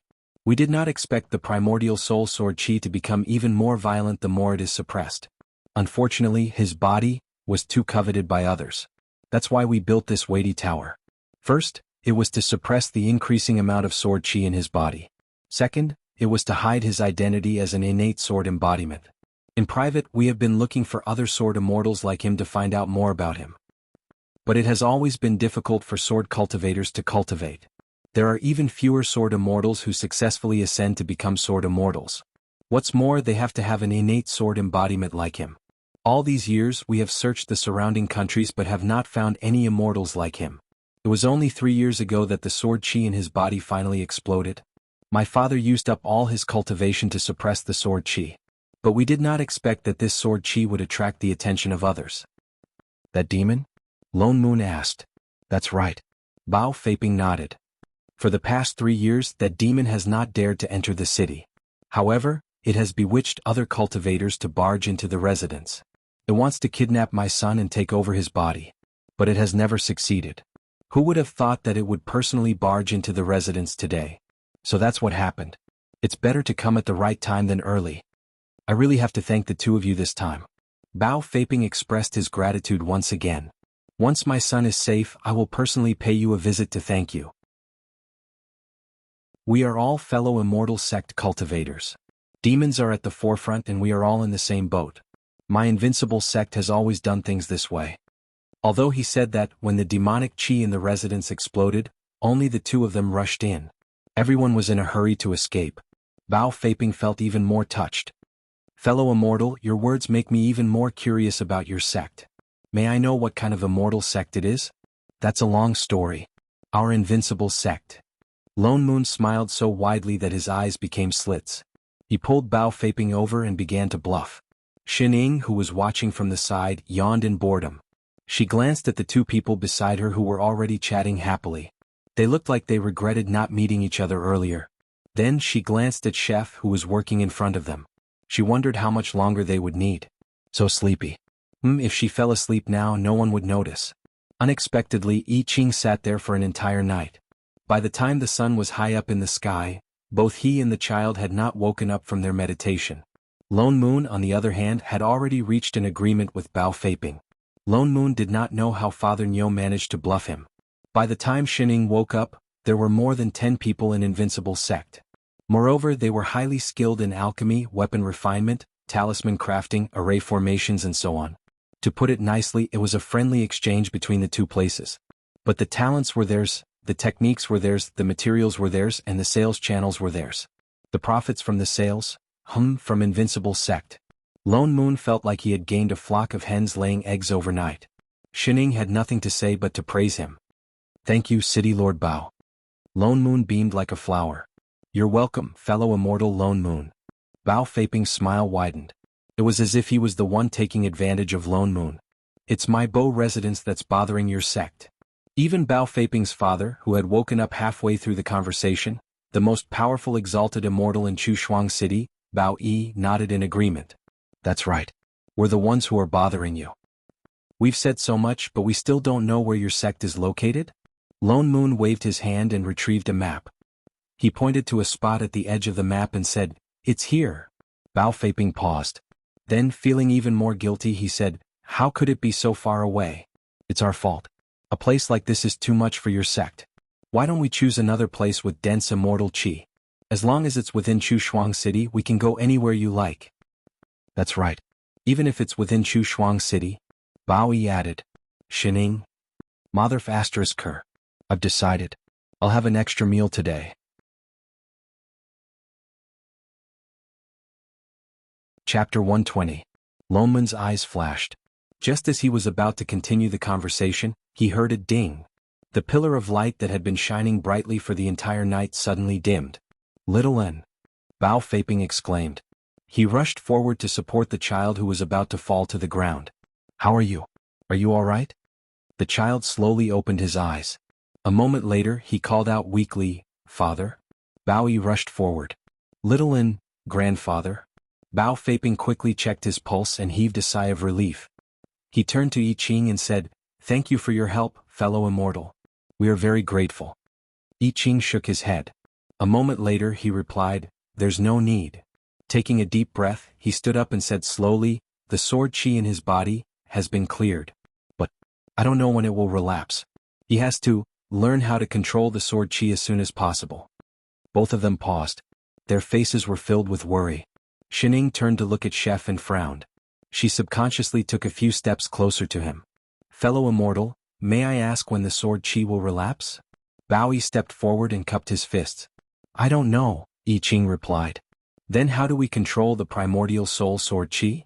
Over the years and months. The father and son were getting more and more anxious. That meant that they could only use it through continuous practice. But little An was only 8 years old. How could he withstand such powerful sword chi? The father and son exchanged a look. They seemed to have made up their minds. Bao Yi stepped forward and cupped his fists. Fellow immortal I Ching, I know that you are just like immortal Lone Moon.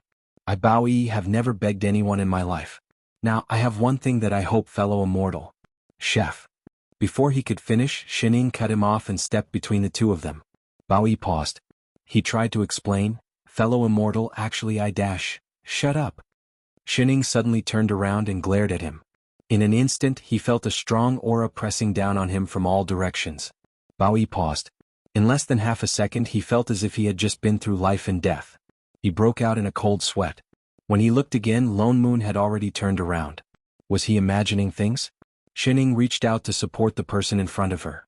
What's wrong? I Ching was stunned for a moment. Strangely, she felt a warmth in her heart. Her voice suddenly lowered and she called out weakly, as she could tell. Suddenly, he spat out a mouthful of blood. *CK.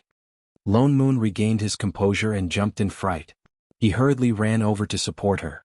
Hey, don't scare me like that. Didn't you say you were fine? Seeing how he walked into the light pillar without hesitation, she thought he would be able to do it easily. What's going on? He quickly felt the pulse on his hand. Bao Yi, who was beside him, also held onto his other hand. A moment later their expressions changed and they looked at I Ching in surprise. Say something. Shining demanded. There are two streams of sword chi clashing with each other in his body. Lone Moon's face turned as black as the bottom of a pot. Although he suppressed it himself, it still hurt his meridians. Master. I'm fine. Master's instructions must be completed. Fine my ass. Lone Moon glared at Bao Yi. Your meridians are all broken. How can you call that fine? It's my little Anne's fault. Bao Yi looked guilty. He's been in little Anne's sword chi for too long. The sword chi has invaded his meridians, causing his own sword chi to fight with the external sword chi. What's the solution? Shining asked. Lone Moon exchanged a look with Bao Yi. He can only rely on himself to get rid of the sword chi, or to suppress it completely. But it will take a long time. How long? A few hundred years or 1,000 years. What's more, he would have to endure the pain of the sword chi's backlash every day. *CK. Xin Ying's face darkened. It had been too long. Bao Yi frowned and suddenly turned to Bao Feiping. Feiping, go and get the 9 firmaments mirror. Huh? Bao Feiping's eyes widened. He blurted out, that's the treasure that the former king gave to Chu Shuang City. And it can only be used. Before he could finish speaking, Bao Yi's expression darkened and he glared at him. Bao Feiping paused. Then, with a look of guilt on his face, he said, Feiping is being narrow-minded. I'll go right now. Little An had saved Little Anne's life. A mere immortal artifact was nothing to him. Bao Feiping turned and ran toward the front yard. A moment later he returned with a bronze mirror in his hands. He handed it to Bao Yi. This is the 9 firmaments mirror, Bao Yi explained. It's a small space made from half an immortal meridian. Entering it is like bathing in an immortal meridian. The immortal chi inside can temporarily suppress the sword chi in fellow immortal's body. Based on fellow immortal's understanding of the primordial soul sword chi, you should be able to get rid of the excess sword chi within this time frame. What's more, the passage of time in this mirror is different from the passage of time in the immortal realm. It might be 100 times faster than in this realm. Fellow immortal, you don't have to worry about time. Are you willing to give it a try? I Ching looked at the mirror in Bao Yi's hands, then glanced at Shining. Frowning, he suddenly turned to Lone Moon and said, Father Nyo Mustache, got it? Before Bao Yi could finish, Lone Moon rolled his eyes. Isn't it just cooking? Don't worry, I won't kill her. Get lost. That's enough, you brainless fan. I Ching finally relaxed. Yet he felt a little uncomfortable. You're lucky. Shining. Somehow she felt like she was being looked down upon. The Bao father and son. What did he mean? What did they say? Thank you, exalted immortal Bao. I Ching looked at Bao Yi. Bao Yi conjured a seal and began chanting a spell to activate the immortal artifact in his hand. The mirror in his hand emitted a blinding white light. Bao Yi pointed a finger at I Ching's forehead. The next moment, the white light enveloped I Ching's entire body. Fellow immortal I Ching. Bao Feiping hurriedly said, "This 9 heavens billion mirror can only be used once. Fellow Taoist, after you get rid of the sword qi you don't have to rush out." The immortal qi inside the mirror was very beneficial to one's cultivation. "Thank you." I Ching nodded. As soon as he finished speaking, his entire body transformed into a white light and entered the mirror. The originally smooth surface of the mirror was suddenly covered by a layer of white mist. It no longer reflected anything. Everyone present heaved a sigh of relief. Bao Yi handed the mirror to Lone Moon and said, "Fellow immortal I Ching will need some time to get rid of the sword qi. Why don't the two of you stay here for the night?" Lone Moon hesitated. It was indeed troublesome to travel back and forth. What's more, this mirror belonged to Bao Yi. It would be better for them to stay here than to return to Invincible Sect. He nodded and said, "Thank you, exalted immortal." After some thought, he added, "I wonder how long this good friend of mine will have to stay in the mirror? Although the time inside the mirror is different from the time in the immortal realm, this mirror can only be entered once. That's why I'm not sure exactly how much of a difference there is. It's said that one day in the immortal realm is at least 100 years inside the mirror. What's more, there's half an immortal meridian's immortal qi inside the mirror. Ordinary immortals would need more than 1,000 years to absorb half an immortal meridian." "I see. That meant it would take more than 10 days. So you don't have to rush. Wait for half a month, Master." Before he could finish speaking, the mirror in Lone Moon's hand shattered. A familiar figure appeared in front of them and grabbed Xin Ying's hand. "Are you hungry? Do you want breakfast, lunch, dinner or supper?" Xin Ying, Lone Moon, the 3 Bao brothers.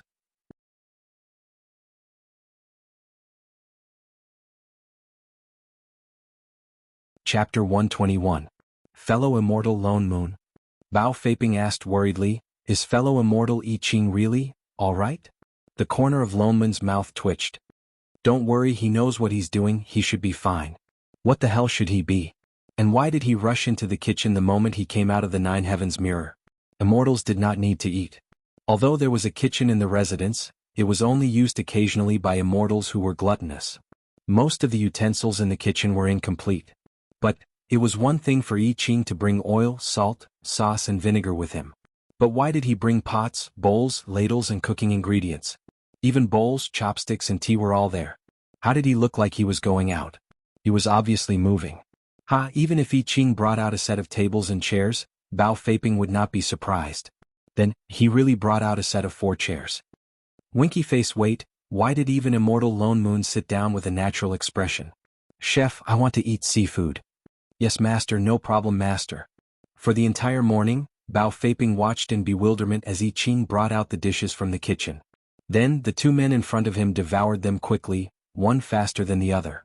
They even invited him to join them as they picked at the food. "City Lord Bao, join us. Don't stand on ceremony." Lone Moon smiled as he invited them. Then his expression changed. "Holy shit, Xin Ying, leave me a piece. You're almost done." Out of politeness, Bao Feiping had no choice but to take a bite. He did not expect it to taste quite good. Just as he was about to take a second piece, his bowl was empty. He was getting more and more confused about these people. Bao Feiping sat there for 2 hours with mixed feelings. Finally, the 2 of them put down their chopsticks. "Your son should be fine now, right? Let's go and take a look just in case."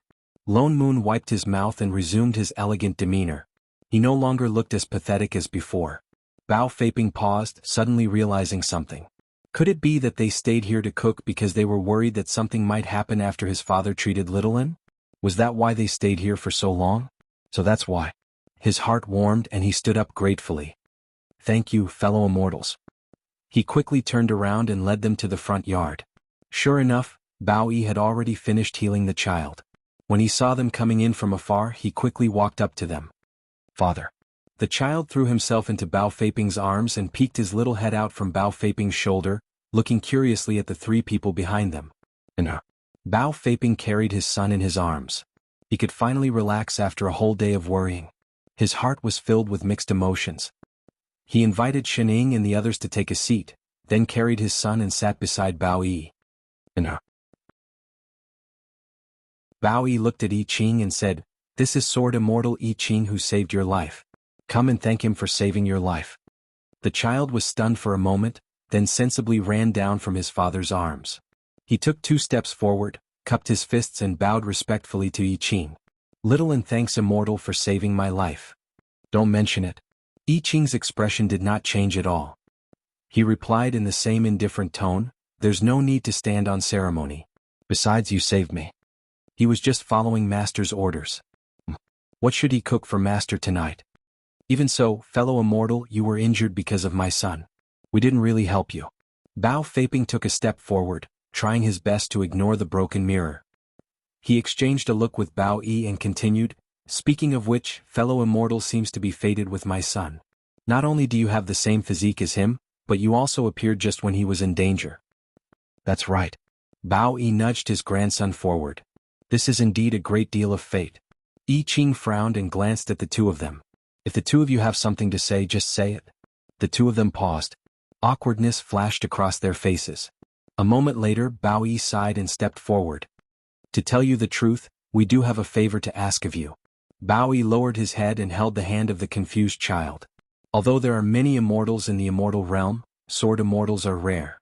Even in Chushuang City, including the 2 of you, there are less than 5 of them. Little and is still young. He needs guidance. But his body can only train in swordsmanship. Unfortunately, there is no one in our big residence who can help him. Fellow immortal I Ching."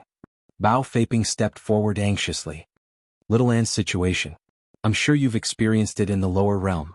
It might be even more dangerous. My father and I can protect him for a while, but we can't protect him forever. The most important thing is for him to learn. So." He paused and glanced at Bao Yi. He cupped his fists and said solemnly, "Fellow immortal, could you please accept my son as your disciple and guide him on the path to becoming a sword immortal?"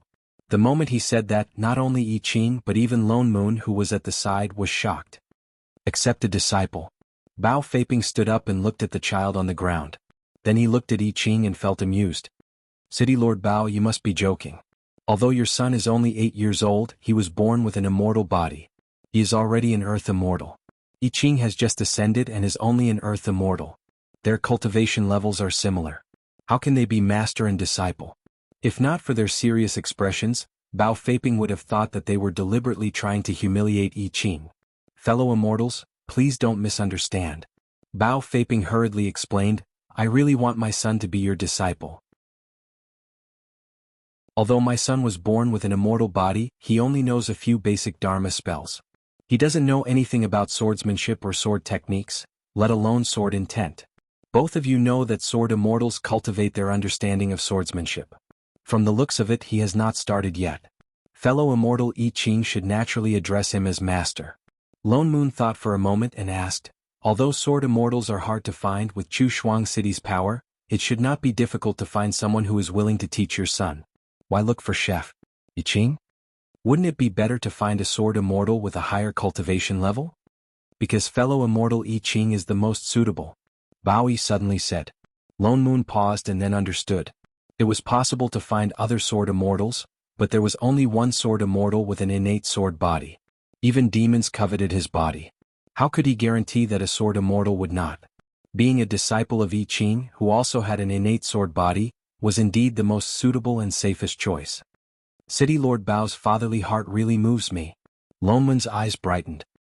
He suddenly felt that the cooperation they had discussed earlier could be deepened. "If that's the case, it would be hard for us to reject. Isn't that right, Chef?" Bao Feiping immediately nudged him and winked at him.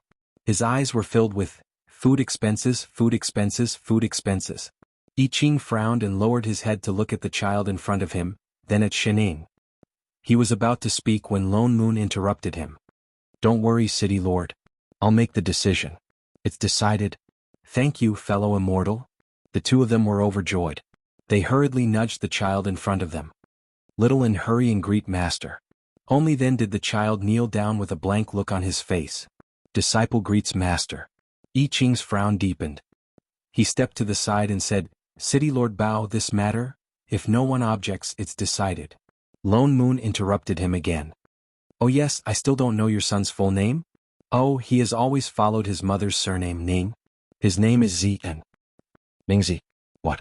Lone Moon's eyes widened, his expression darkening. "Holy shit. Ningzian. For all. I object." I Ching, Shining, Bo-san.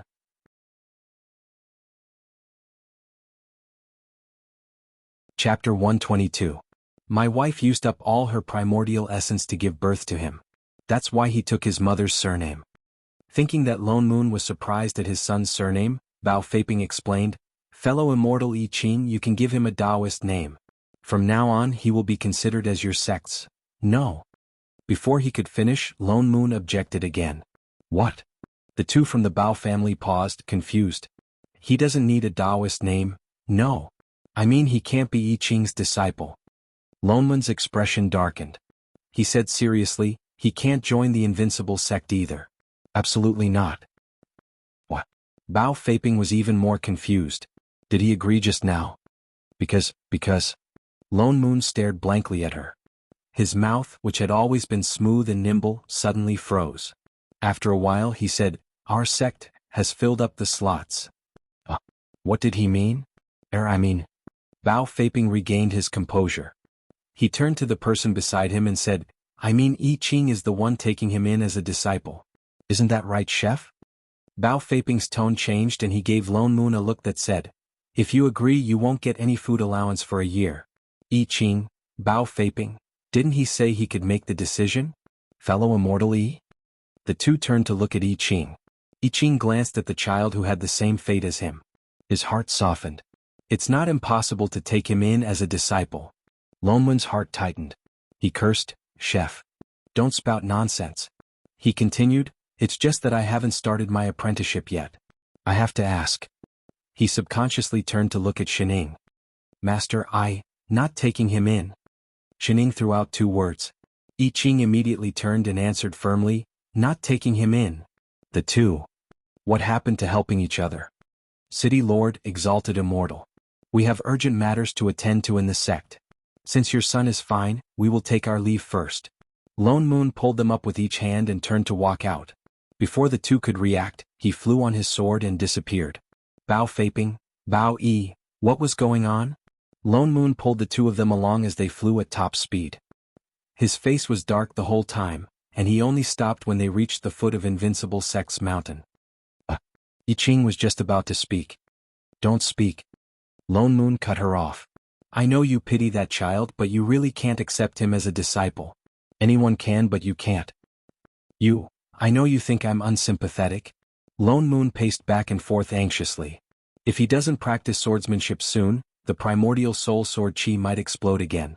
"But I'm doing this for your own good and for the sake of Invincible Sect. There are some things that you might not understand. I'll explain it to you slowly. Maybe you'll have to thank me in the future." What are you doing?" Before he could finish, I Ching suddenly raised his hand and pushed him away. "Scram. Who cares about your explanation? Don't block my conversation with Master." Lone Moon. "Damn it. Master." He took off the storage bag beside him and handed it over. He looked at Shining seriously. "I'm about to break through. This time it might take a long time. This is the food that I prepared just now. If you're hungry you can just take it." "Okay." Shining took it. "Breakthrough?" Lone Moon did not have time to complain. He squeezed over. "You just ascended. How could it be? Wait, your immortal chi." Shining examined his body carefully and realized that the immortal chi on his body was unimaginably thick. It was just that he was forcefully suppressing it. Could this immortal chi be from the mirror? Didn't you come out after getting rid of the sword chi? What? He had only been in there for less than 10 minutes. How long did you stay in there? The time inside was different from the outside. 100 years. Not even 100 years. It would be difficult to even get rid of the sword chi in such a short time, right? "Oh, I was afraid that I would miss Master's meal if I stayed in there for too long." He answered seriously. "So I just absorbed all the immortal chi and sword chi in there." He just did not have time to absorb them into his dantian. One piece. Holy shit. Disregarding the fact that the sword chi belonged to someone else, it was already very difficult to get rid of it. He actually managed to subdue it? What's more, that was half an immortal meridian. For an ordinary immortal to absorb such a huge amount of immortal chi, it would be impossible without 400 or 500 years. Not only did he manage to do it in 100 years, he also kept it suppressed and did not break through. This pervert. I Ching's expression changed. The immortal chi on his body was about to explode. It was obvious that he could not suppress it for much longer. He looked at Shining again. Master, when I break through later there will be a heavenly tribulation. You must remember not to go near it. Seeing that she nodded, he mounted his sword and flew out of Invincible Sect. He landed a few miles away. Indeed, in a short while, there was a huge explosion of immortal chi. The sky changed color. The originally clear sky suddenly darkened. Compared to the lightning tribulation in the lower realm, the tribulation experienced by immortals was obviously very different. At this time the sky was clearly divided into two halves. One half was still filled with thunder, while the other half was a fiery red. Piercing heavenly fire was burning fiercely. After a while a dragon's roar sounded. A fire dragon flew down from the sky. In an instant, the area within a radius of 1,000 meters turned into a sea of fire. Even the people of Invincible Sect, who were a few miles away, could feel the scorching heat. It was as if it could burn everything in the world. Suddenly they understood why I Ching flew so far away to break through. After the heavenly fire descended, it was followed by the lightning tribulation. Lone Moon looked up at the area where the heavenly fire and lightning tribulation were intertwined. Drifting Bitao had told him that immortals had to endure 81 lightning tribulations and 36 wildfires. Although he was not satisfied, he was still worried. Not to mention the lightning tribulation, the heavenly fire was not like the deviant fire that he had subdued in the mystic realm. Even with the body of a sword immortal, it would be very difficult to handle. The commotion here had already alarmed many disciples of Invincible Sect. He had no choice but to quickly set up an array and instruct everyone not to go near. Only then did he start to count the number of wildfires in detail. 34, 35, 36. Finally, wait. 37, 38, 39, more and more. Holy shit, didn't they say that there would only be 36 fires in one breakthrough? What the hell? Was there a big holiday buy one get one free? Thinking about what happened in the Azure world, he subconsciously looked at Shining. Shining, did you see anything? Could it be that someone in the immortal world was tampering with the heavenly tribulation? Shining, who was chewing on a pastry, paused. She shook her head and said, No. No, then how could it be? Wait. Breaking through one level would indeed result in 36 wildfires. If it was not because the heavens did not learn math well, then it could only be because I Ching had broken through two big realms. Was he trying to go from Earth Immortal to Mystic Immortal? 10,000 alpacas galloped across his heart. He started to count the wildfires more seriously. 70, 71, 72. Then, 73, 74. Winky faced that wildfire burned a total of 108 fires before it stopped. Lone Moon, MMP. This bunch of stupid cheats. F***CK.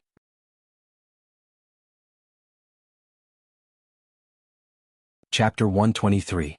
Father Nyo. Shining rummaged through I Ching's storage bag and took out a plate of pastries. Can you tell me about the plot now? You want to know now? Lone Moon rolled his eyes at her. He had wanted to tell her a few times before, but she was never interested. Yes, I'm free now. Chef was going through his tribulation anyway. Who's that kid? The big boss villain? No. He frowned as if recalling something. He clenched his fists and said, He's the male lead in the book. Shining sat down on the stone table at the side and continued to take out the various pastries that Chef had prepared. As she ate, she gestured for him to continue. Please start your performance. The corner of Lone Moon's mouth twitched. He rolled his eyes at her again. He sat down and snatched the plate of pastries from her hand. Then he told her about the plot that he had read before. The novel that he had read back then was a cliché fairy tale of love, and it was a sadistic love between a master and his disciple. Is Chef gay? Shining suddenly asked. Pooh, Lone Moon spat out the pastry that he had just put into his mouth. Gay your ass. What are you thinking about? Can't you restrain your Fujoshi soul? Lone Moon glared at her. The master and disciple in the plot refers to Ning Zian and his disciple. It does not include your disciple, Chef. Disappointment. Lone Moon poured a glass of water before continuing. The novel started from the female lead's point of view. She was originally a mortal who got involved in a battle between demons and immortals. She accidentally came to the upper realm and became an innocent bystander. Ningxian happened to pass by and save her. At that time Ningxi was no longer the weak child he was now. He was already an exalted immortal and was about to become a young emperor. His reputation in the immortal realm was also very high. After he brought the female lead back, Ningxi and found out that she had a special constitution. She would mysteriously attract some unclean things. For example, qi that had been sealed, demonic seeds that had been suppressed, or evil spirits that had already dissipated. Puzzled, the male lead divined for a while, and only then did he find out that she was born with a yin spirit body. She was an existence of extreme yin and extreme cold, so it was extremely easy for her to attract these things. Therefore, since she was born, she often encountered all kinds of bad luck and stumbled to survive until now. Ning Ziyan couldn't bear to see her like this, so he decided to take her as his disciple. In the novel, Ning Ziyan was described as a high-definition immortal who was not good with words but focused on cultivation. He was an otherworldly and abstinent immortal. At first, Lone Moon did not understand why the male lead, who had always been focused on improving his cultivation and did not want to be disturbed by external affairs, would so easily accept the female lead as his disciple. But after the incident with the Chu Shuangqiu and combining it with the plot, Ning Ziyan probably felt that he and the female lead were in the same boat. They were both burdened by their natural constitutions, so he wanted to take her as his disciple. However, the following plot was very cliché. It was nothing more than the female lead having feelings for the male lead, but due to their master and disciple status, she could not confess. Like all master-disciple novels, the main point of the novel was, "Master has abused me hundreds and thousands of times, but I will treat Master like my first love." Moreover, every time the female lead was abused by the male lead when she was in trouble, there would always be male pairs. In any case, as long as it was a male creature, with just a glance at the female lead in the crowd, they would be able to instantly discover the beauty of the female lead, and then fall in love with her without hesitation. But the male lead was blind. After a series of misunderstandings, abuse and abuse, the male lead finally recovered from his blindness. He broke through all the obstacles and finally got together with the female lead in the evil Mary Sue story. Originally, the two of them could do whatever they wanted. It had nothing to do with others. But the worst thing was, the male lead and the female lead had a natural tendency to throw the blame away. Apart from characters in the plot, anyone who got close to them would instantly become the scapegoat. The male lead said, "You are only my disciple, just like the other disciples in the sect." And so, the other disciples were destroyed. The male lead said, "I have no feelings for you. Even if I do, it is only familial love." And so, the Bao family fell. The male lead said, "I want to protect the sect and have no heart for love." And so, the sect was destroyed. The male lead said, "I only want to protect all living beings in the three realms in this life." And so, the gates to the demonic realm opened. In short, the two of them had enough cannon fodder to surround the entire immortal realm. That's roughly what happened in the plot. Lone Moon finished in one breath and poured himself a cup of water from the teapot. "Oh." Shining nodded and glanced at the man who was pretending to be calm. Suddenly she asked, "What happened between the female lead and the male lead?" Pooh. Before he could drink a mouthful of water, he spat it out. His expression changed and he said with some panic, What else could have happened? Isn't it just a matter of who likes who?" "Are you sure? Why would I lie to you? Then why are you blushing?" "I'm too hot." "Oh. I already said it's not a sensual story. Keep your doubtful wavy lines to yourself. Anyway, you just have to remember that these two people are pathogens. Whoever offends them will be unlucky." In the end, the two of them got together happily. "Those cannon fodder who have cultivated for tens of thousands of years are all unlucky," Lone Moon said seriously. "Nothing good will come out of getting involved with the male lead. Who knows, the entire invincible sect might be implicated." "What about Chef?" Shining asked. He had said so much, but she did not see Chef appear. He only appeared at the last moment of the novel. At that time, the gates to the demonic realm were already open and the demons were attacking the immortal realm. In order to save the male lead's disciple, he used all his cultivation to forcibly close the gates to the demonic realm. Lone Moon frowned and said, "So the most miserable of all the cannon fodder is that gate so hard to close?" Shining looked curious. "Ah." Lone Moon's mouth twitched. "Was that the point? Were you even listening to the plot? What is it made of? Is it very heavy? Why do you care if it's heavy or not?" The point was that I Ching must not take the male lead as his disciple. Otherwise, the invincible sect would be no match for the male lead and the female lead. "I see that Chef is usually quite strong. What does this have to do with being strong? Then why is it so hard to close the gate? Your plot is very problematic. Is that an ordinary gate? That's the gate to the demonic realm. Do you think anyone can open and close it? Lone Moon glared at her and said, the demonic chi alone can corrode the body of an immortal. It must be very special to be able to block the gate of the demonic race. Is there a lot of demonic chi on the gate? Of course. And it's tall and big. It looks especially heavy? That's a must, right? Is the word, demonic realm, written on it? Maybe. There are 2 rings on the gate and the things holding the rings are red-eyed toads? What red-eyed toads? The more she said, the more ridiculous it became. Lone Moon turned and rolled his eyes at her. Do you think it's a television prop? You make it sound so real. Have you seen it before? I have. Shining nodded. What? Holy shit.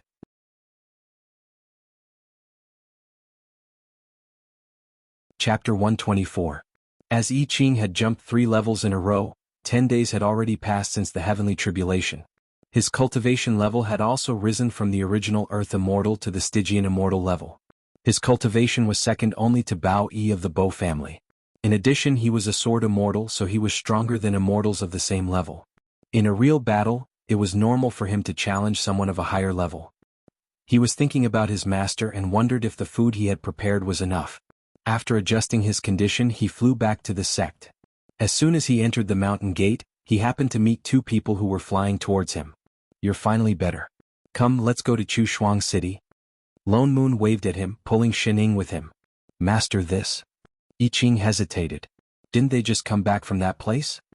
Let's go first, I'll explain to you on the way, Lone Moon said hurriedly, intending to fly on his sword again. I Ching did not ask any more questions. He summoned his flying sword, thought for a moment, then reached out to pull Shining back onto his own sword. Then he flew up into the air and headed towards Chu Shuang City. What happened to Chu Shuang City? He asked as he rode on his sword. Do you remember the demon who barged into the city? Lone Moon asked in a low voice. Do you know how he escaped? I Ching frowned. Thinking back, Ning Zian's primordial soul sword chi had exploded and Bao Yi was distracted. The demon took the opportunity to escape and then, it disappeared into thin air, and so did the devil chi. Such a huge amount of devil chi disappeared just like that. After that, City Lord Bao searched everywhere but did not find any traces of the devil clan. How did he do it? No matter how hard he tried to escape, it was impossible for him to escape so cleanly. Because of the gate to the demonic realm, Lone Moon said in a low voice. That gate is in Chu Shuang City. The demon world? I Ching exclaimed. I've already informed City Lord Bao 10 days ago, but even after searching the entire city, they still couldn't find the door. Lone Moon continued, that's why, just in case, we waited for you to finish your tribulation and go take a look together. How do you know about this? I Ching asked. Although everyone knew about the existence of the demon world, no one had actually been there. How could it appear in the remote Chu Shuang City of the immortal world? This is a serious matter. Are you sure it's the gate of the demon realm? I'm not sure. Lone Moon pointed at Shining. She saw it. I Ching's expression suddenly changed and he said with a look of determination, that is definitely the gate to the demonic realm. That's right. Lone Moon. Motherf asterisk her. The 3 of them flew at top speed and passed through several teleportation arrays before arriving at Chu Shuang City. Coming to this immortal city again, it was obviously different from the last time. The city seemed rather deserted, with only a few immortals entering and exiting the city gates. When they arrived at the City Lord Manor, Bao Faping was already waiting at the entrance. Fellow immortals, you finally arrived. His face lit up and he cupped his fists politely. His gaze fixed on I Ching and he was shocked. Immortal I Ching, your cultivation. 10 days ago he was still an Earth Immortal. How did he suddenly become a Stygian Immortal? I Ching nodded and returned the greeting. I still have to thank the City Lord for bestowing the treasure that day. Bao Faping looked at Lone Moon in disbelief. Although the 9 Heavens Billion Mirror contained half an immortal meridian of immortal chi and could indeed allow one's cultivation to improve by leaps and bounds, but wasn't this a little too much? He felt a little conflicted, but he quickly thought of the important matter at hand and regained his composure. He hurriedly invited the 3 of them in and said in a low voice, that day when we received Brother Lone Moon's message, we conducted an investigation in the city. Although we did not find the gate to the demonic realm, we did find something unusual. Bao Faping raised his hand and conjured a map of the city in the air. He pointed at it and explained. Ever since that demon had set his sights on an era, they had conducted similar investigations before, but they had never found any problems. It was the same this time. They did not find anything related to the demon race in the city, much less any remnant demonic chi. But the gate to the demonic realm was a serious matter. It concerned not only Chu Shuang City but the entire immortal realm. After receiving the same results, his father Bao Yi was still worried and went to check it out for himself. With one look he found some small problems. There are a few places in the city where the immortal chi seems to be thinner than other places.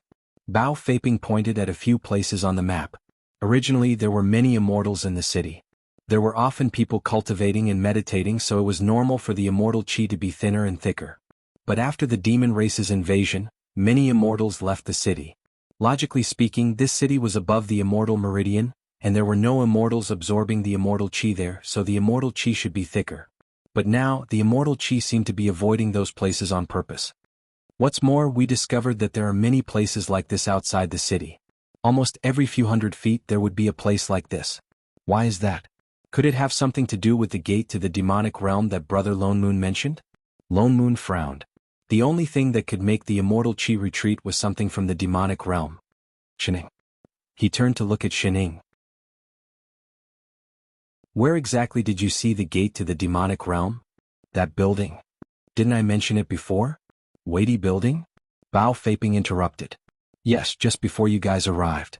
Shining pondered for a moment, then added, it disappeared in a flash. Before they arrived, in other words, it was when the demon had escaped? He had escaped straight back to the demonic realm. Was that why he disappeared so cleanly? But they had already checked the weighty building many times. In contrast to the other strange places, that was the place where the Bao family's immortal chi was the thickest. City Lord, why don't you bring us there to take a look? Lone Moon suggested. There were some things that they could not see but Shining could. Bao Feiping nodded and led them to the side yard. Lone Moon checked the place where Shining had mentioned the gate to the demonic realm more than 10 times. Just as Bao Feiping said, there was nothing strange. They then went to the city to check all the places where the immortal chi was different. Still they could not find anything. My father has already gone to the capital to report this matter, Bao Feiping said. If it really was the gate to the demonic realm, their small immortal city would not be able to make the decision. Lone Moon nodded. He checked again but there was still nothing. He started to wonder if Shining had been seeing things that day. He nudged the person beside him. Hey, did you find anything? I found something, Shining replied. Oh, what? Lone Moon was shocked. Even Bao Feiping turned to look at her in shock. What did you see? The gate. Holy shit, you really found the gate to the demonic realm? Where is it? Shining pointed to the ground. Here. Everyone looked at the ground. There was nothing beneath her feet. There was nothing there? That, and that. Shining pointed in a few more directions. All of them. Lone Moon's mouth twitched. What do you mean? Was the gate to the demonic realm a mouse hole? Was it everywhere? Where exactly is it? Can you explain? Shining sighed. She suddenly turned to I Ching. Chef, bring me up. I Ching did not hesitate. He flew her up on his sword. They flew higher and higher until they were thousands of meters above the ground. Then she pointed down and said to Bao Feiping and Lone Moon, who were flying up with her. This? The two of them looked down and instantly understood. Their faces paled. Damn.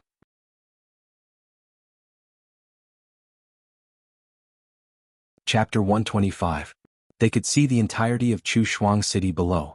Above the immortal meridian, Chu Shuang City was shrouded in immortal chi. Outside the city, however, the immortal chi was thinner. From above, Chu Shuang City looked like it was protruding. What stood out even more was its shape. Originally, immortal cities did not have a fixed shape. If one wanted to stay in the city for a long time, they could build a house in the city with the city lord's permission. That was why the city was very spacious. However, looking down from the sky, the entire Chu Shuang City had become squarish. It was as though it was an immortal city that had been measured. There was not a single inch more than it was. What's more, the biggest street in the city was right in the middle, dividing the city into two perfect halves, the east and the west. He didn't notice it in the past, but now that he had flown so high up, he realized that the entire landscape of Chu Shuang City looked like a door. A huge door. Bao Feiping thought back to the places where the immortal chi was different. He compared them to the nails on the door. City Lord Bao. Lone Moon suddenly asked, is there a way to hide the immortal chi temporarily? Or an immortal artifact that can see through the immortal meridian? See through the immortal meridian? You mean? Bao Feiping's heart sank. A terrifying thought came to him. He nodded hurriedly. Yes, the sky-shrouding art will do. With that, he conjured a seal with both hands. With a wave of his hand, a human-faced water mirror appeared in front of the four of them. They looked down through the water mirror. All the immortal chi in the city had disappeared. There was a silver immortal meridian flowing in the city. After a while, the immortal meridian faded away, revealing what was inside. It was a thick black. Just as Shining had said, it was a huge black door. There were 2 red-eyed toad rings on the door. Demonic chi swirled around it. Just by looking at it through the spell, one could feel the cold and sinister aura seeping into their bones. The door to the demonic realm. Bao Feiping's hand trembled. He did not even manage to maintain his spell. The water mirror in front of him broke into pieces. His heart was in a mess. All the things that he could not figure out before suddenly became clear to him. Why did the demon suddenly disappear? Why could he not find any traces of it anywhere? Why could it easily break through the demon-breaking array outside the city and enter the city lord's abode? It turned out that there really was a gate to the demon realm. It wasn't located somewhere in Chushuang City, but the entire Chushuang City itself was the gate. It was true that there was an immortal meridian in Chushuang City, but this immortal meridian was actually the seal of the door to the demonic realm. Bao Feiping broke out in a cold sweat at the thought of this. His face turned even paler. Brother Lone Moon, this is a serious matter. I have to inform my father as soon as possible. Now that the door had been found, it wasn't enough to just report it to the capital. They had to let Junshang know as well. Please go ahead, City Lord. Lone Moon nodded. If there's anything you need, just say the word. My invincible sect will do our best to help. Thank you. Only then did he fly down to arrange the follow-up work. Lone Moon lowered his head and looked at Chushuang City once again. Although the gate to the demonic world did not show any signs of opening, the demonic chi surrounding it was already very shocking. Especially those spots where the immortal chi was thin, it was obvious that the immortal meridian was about to be unable to suppress the demon sect. The demon race that had barged into the city lord's mansion might have been a small fry that had found a loophole, or it might not even have a complete demon race body. Chushuang City was no longer suitable for immortals to continue cultivating. If the immortal meridian in the city got weaker and weaker, the gate to the demonic world would appear one day. It looked like Bao Feiping was going to be very busy. However, he was not worried that the gate would open now. After all, according to the plot, opening the gate required a huge price. Moreover, it required the demon race's bloodline. After that, Bao Feiping was really busy. First, he closed the immortal city, only allowing people to leave and not enter. He also informed Bao Yi, who had gone to report the situation. Now that the gate had been found, what to do next was not something they could interfere with. Lone Moon did not stay for long. He found the gate and returned to Invincible Sect. 3 months later. Lone Moon's mouth twitched as he looked at the 3 people who had suddenly appeared at the table in front of him. He almost dropped the basket in his hand. He had only gone out to pick up some spring onions. What the hell happened? Where did these people come from? Brother Lone Moon. Bao Feiping was overjoyed. He smiled brightly and welcomed them. Long time no see. How are you? City Lord Bao. Lone Moon glanced at them. You guys, it's all because of the gate to the demonic realm. Bao Feiping sighed and explained, after I reported the matter, Emperor Guyu personally came to Chushuang City to check it out. He confirmed that it was indeed the gate to the demonic realm. As a precaution, the whole of Chushuang City has been sealed. Sealed? What about the gate? I'm not sure about that. Emperor is the person with the highest cultivation level in this country. He's also an immortal emperor. There must be a way to solve this, right? Bao Feiping guessed. Lone Moon frowned. He was not so optimistic.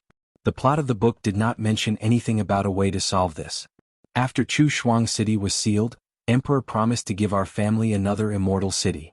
However, it will take some time for the decree to be issued. We can't stay in Chushuang City. We thought of Brother Lone Moon's invitation last time, so we came here. He had mentioned it casually last time. You're really not polite. You even brought your whole family here. We'll probably be staying here for a while. Will we be disturbing you? No, disturbing. What was the point of saying that? You're all here. He silently glared at a certain someone who only cared about eating. Then he strode into the kitchen and greeted Bao Yi, who was on the other side of the room. He brought a bag of scallions into the kitchen. I just realized that Invincible Sect is a good place, Bao Feiping said with a smile. Your disciples all have their own strengths. Compared to Chu Shuang City, this place is much livelier. City Lord Bao, you flatter me? Lonman's smile deepened. He put on a businesslike expression. The two of them began to flatter each other. From time to time, Bao Yi, who was carrying his grandson, would join in. Xining was not interested in all this. She focused on eating her food. After taking 2 bites, she felt someone staring at her intently. She turned around and saw Ningzi and looking at her with a pair of black grape-like eyes. His eyes were full of curiosity. When he saw her looking at him, he paused for a moment. Then he gave her a smile as bright as the sun. He turned to look at a piece of pastry on the table. He looked eager to try it. Do you want to eat it? She asked. Ningxian looked at the pastry, then back at her. He frowned and seemed to be hesitating.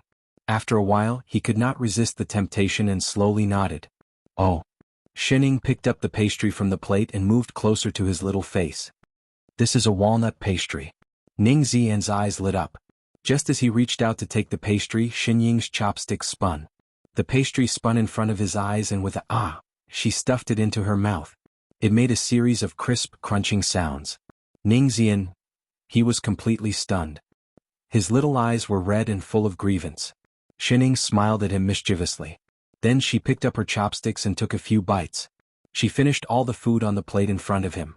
Not even a peanut was spared. When she was done, she even burped. Ningzi en. He really wanted to cry. He pursed his lips and snorted. Then he buried his head in Bao Yi's arms and refused to look at her again. Bullying children is really addictive.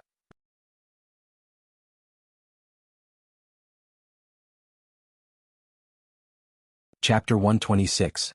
Shen Ying and little Ning's actions did not attract the attention of the trio.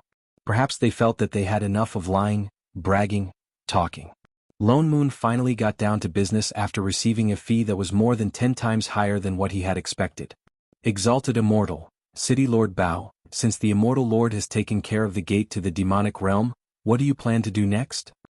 He did not believe that the City Lord of Chu Shuang City would not come all the way here to stay other than his own residence in the Immortal City.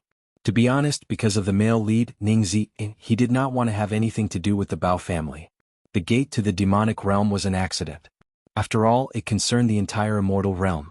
This time, the Lord bestowed Jingxing City to the Bao family because of our contribution in discovering the gate to the demonic realm. Bao Faping glanced at Yi Qing, who had finished cleaning up and was walking out of the kitchen. He continued, although Jingxing City is not on an immortal meridian like Chu Shuang City, it is inland and close to the capital city.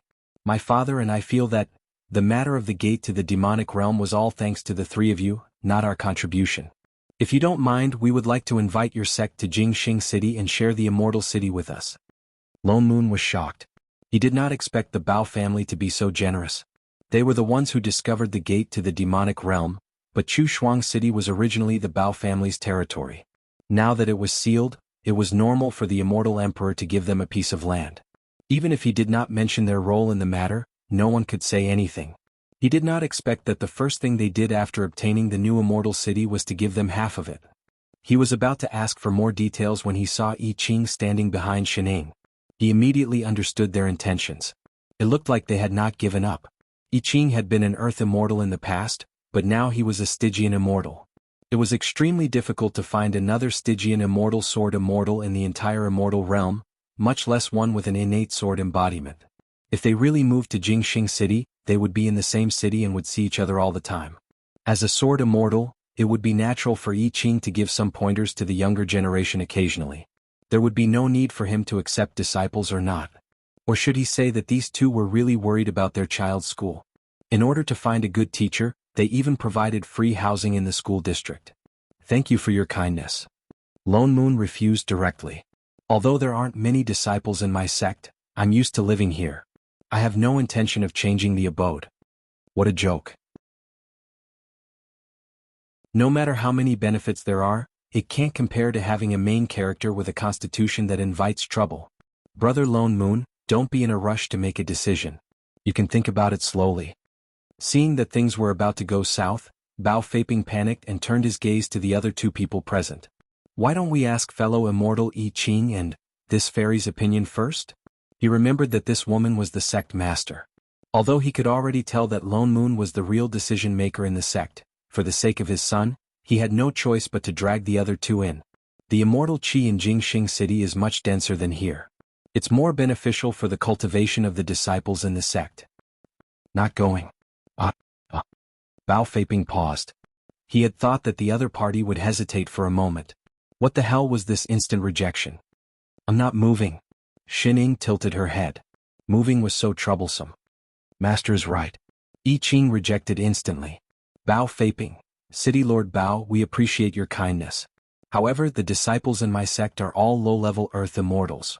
The immortal qi here is more than enough for them, Lone Moon said. The main reason was that he did not want to have anything to do with the male lead. Alright. Bao Feiping knew that there was no point in trying to persuade them otherwise. He could only give up on the idea of asking them to move. Suddenly he thought of something and changed the topic. Your sect has 2 sword immortals. It looks like your disciples must be extraordinary as well. It's rare for us to have the opportunity to come here. Can you let Father and I broaden our horizons? Now that they had seen each other, they might have to exchange some pointers. Then they could ask Little and to stay in the name of learning from them. City Lord, you've misunderstood. They're not. Lone Moon paused mid-sentence. His eyes darted around as he suddenly thought of a good way to dissuade Bao Feiping. Changing his tone, he said, they're not all sword cultivators, but they're not bad. Yes, very good. Oh then. Bao Feiping's eyes lit up. Lone Moon nodded and turned to the person beside him. Yu Hong, call see you over. Yes. Only then did Yu Hong turn around and walk out. Not long after, she came back with a delicate and gentle fairy in green. The fairy bowed at the two of them timidly. She seemed to be a little afraid of strangers and hid behind them subconsciously. This is our sect's most outstanding disciple. Lone Moon coughed and gestured for Siyu to stand on the other side of the mountain wall. Then, with a straight face, he said, Siyu, exalted immortal Bao and the City Lord want to see your skills. Show them your skills. Everyone's gazes fell on her, especially the Bao father and son. They were even more curious. Was such a delicate fairy also a sword cultivator? And she was the most outstanding disciple. Invincible sect was indeed full of hidden talents. Siyu had always been afraid of strangers. At this moment she was at a loss of what to do. Subconsciously she took a step back. Elder Lone Moon, is it here? Yes, do your best, Bao Feiping replied. But, that's not good, is it? She glanced at the two of them. It's all right. Just do your best. After some thought he added, if you break anything it's on me. Siyu was still a little hesitant. The Bao father and son became even more curious. They stepped forward and said, Fairy, don't be afraid. We just want to see what your sect is capable of. That's right. Just practice like you usually do. Don't be so reserved. Siyu was still a little nervous. Xining also interrupted, Little green sister, all the best. As soon as she finished speaking, the timid Siyu suddenly raised her head. Suddenly she seemed to be filled with boundless courage. Nodding her head vigorously she said, Yes. Sect Master. Once she finished speaking, her eyes narrowed. Immortal qi erupted from her body. Her entire aura changed. No, she really changed. Her muscles bulged and she grew taller. Her entire body swelled to twice its original size. With a loud ha, she punched out. The originally solid mountain wall rumbled and scattered the crushed stones on the ground. Dust rose up to a height of 10 feet, and in an instant, it was all over their faces. Bao Feiping, Bao Yi, how the F***ck, was this a sword immortal? That's enough, Siyu. Go back to the martial arts arena and teach your junior sisters. Lone Moon waved his hand at a certain transformed person. He calmly conjured a wind seal and began to clean up the area. Yes, Elder. Siyu cupped her fists and bowed. Then her body transformed again. In an instant she became that delicate girl again. It was as if her muscles had never been there. Brother. Lone Moon. Bao Feiping still looked confused. Just now she was a body cultivator? A woman? Alive. And an immortal at that? There had never been a body cultivator in the immortal realm who succeeded in ascending to immortality. Only demon immortals relied on body cultivation to ascend to the immortal realm. What was a body cultivator called? Body immortal? That's right. Lone Moon nodded and chuckled. Didn't I tell you? I Ching and I have no experience in taking in disciples. They became like this as they continued to cultivate. That's why in the entire invincible sect, apart from I Ching and I, all the disciples are body cultivators. The two Bao family members, was it too late to take back what they had said?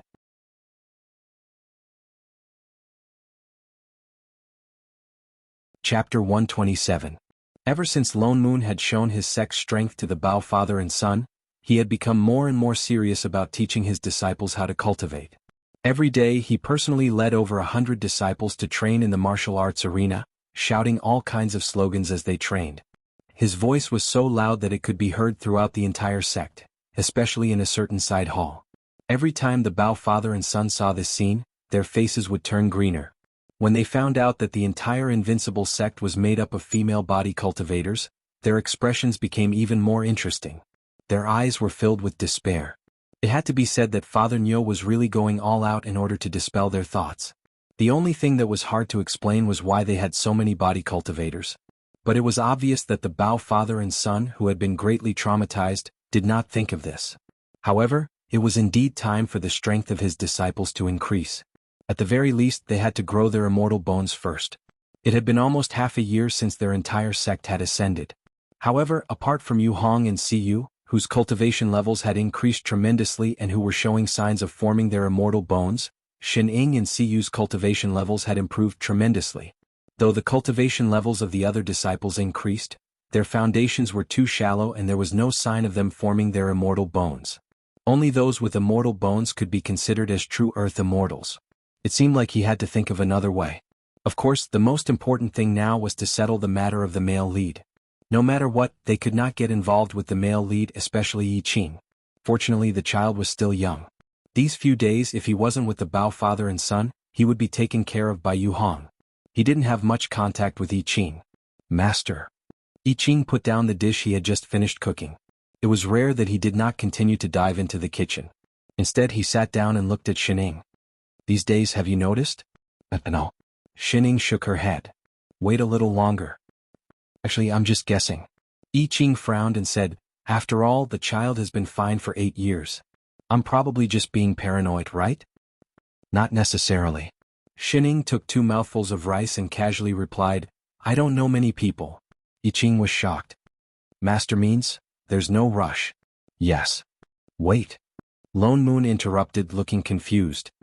What are you talking about? Why can't I understand anything? Were they talking about Ning Ziyin? It was definitely true. I'm talking about your identity as the male lead. Shining replied. What identity? Lone Moon paused. Wasn't he Bao Feiping's son? What was there to call him the male lead?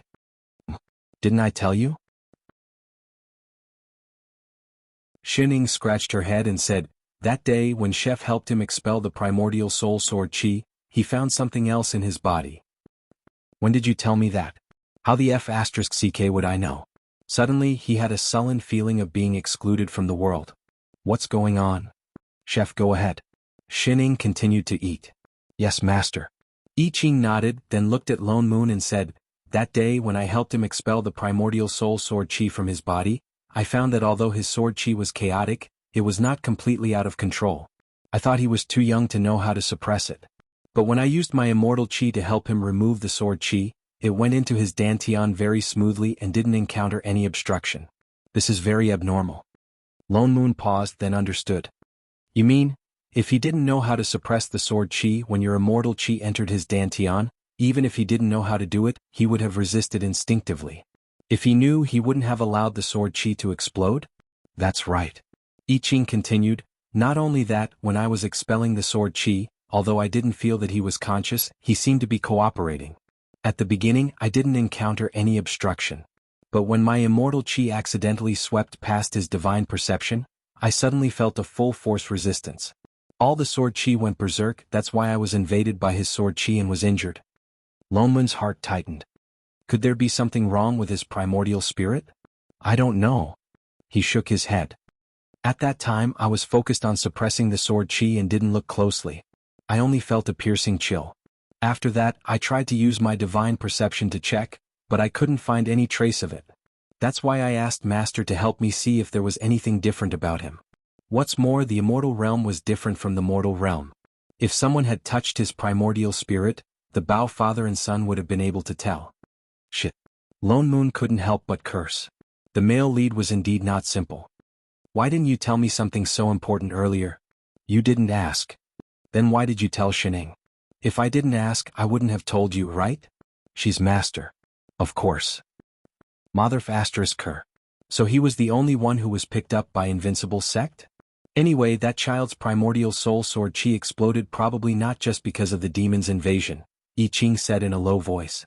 There must be some other reason. I just don't know if the Bao father and son know about it.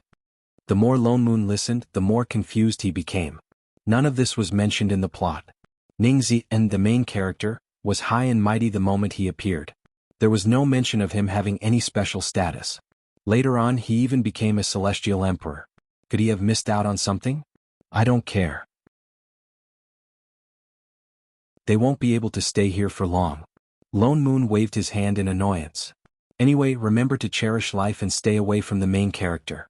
Stay away from them in the future. Don't have anything to do with this Ningzi. Before he could finish speaking, Xinying's expression suddenly changed. She put down her bowl and stood up. What are you doing? Lone Moon was shocked. This was the first time he had seen her so nervous. What happened? It's too late. What? Before he could react, a huge explosion came from behind him, and a black object soared into the sky. In the blink of an eye, demonic chi filled the sky, covering the entire invincible sect. Demonic chi. Why did so much demonic chi suddenly appear in invincible sect? It's the Chongqing Palace in the west. Lone Moon recognized the direction immediately. He looked even more surprised. That's where the 3 people from the Bao family live. Why would it appear there? Chef, let's go. Xinying turned and ran in that direction anxiously. Wait. Lone Moon reacted quickly and grabbed her. You're crazy. There's so much demonic chi and you dare to rush in to save them? What's more, the disciples of the sect were all at the martial arts arena, not inside. Who said I was going to save them? Then you dash. There are a few pieces of dried fish hanging there. They were the seafood he brought back last time, the big ones. Chef, save them. Yes, master, no problem, master. Lone Moon. Son of AB asterisk TC.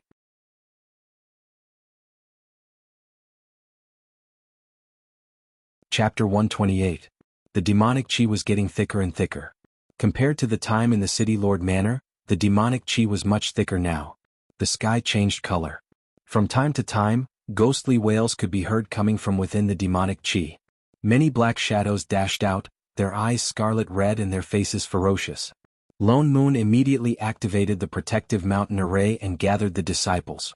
They all retreated to the square in front of the palace, trying their best to protect the disciples within the array. For the 108th time, Lone Moon cursed the main character for bringing trouble to himself.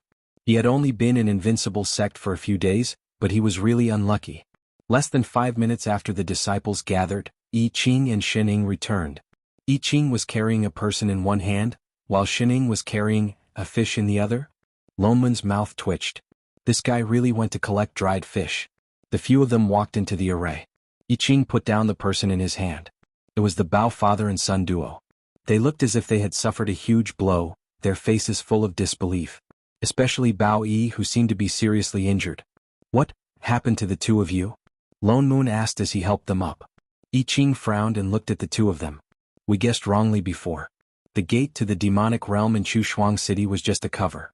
The Real gate to the demonic realm had been moved a long time ago.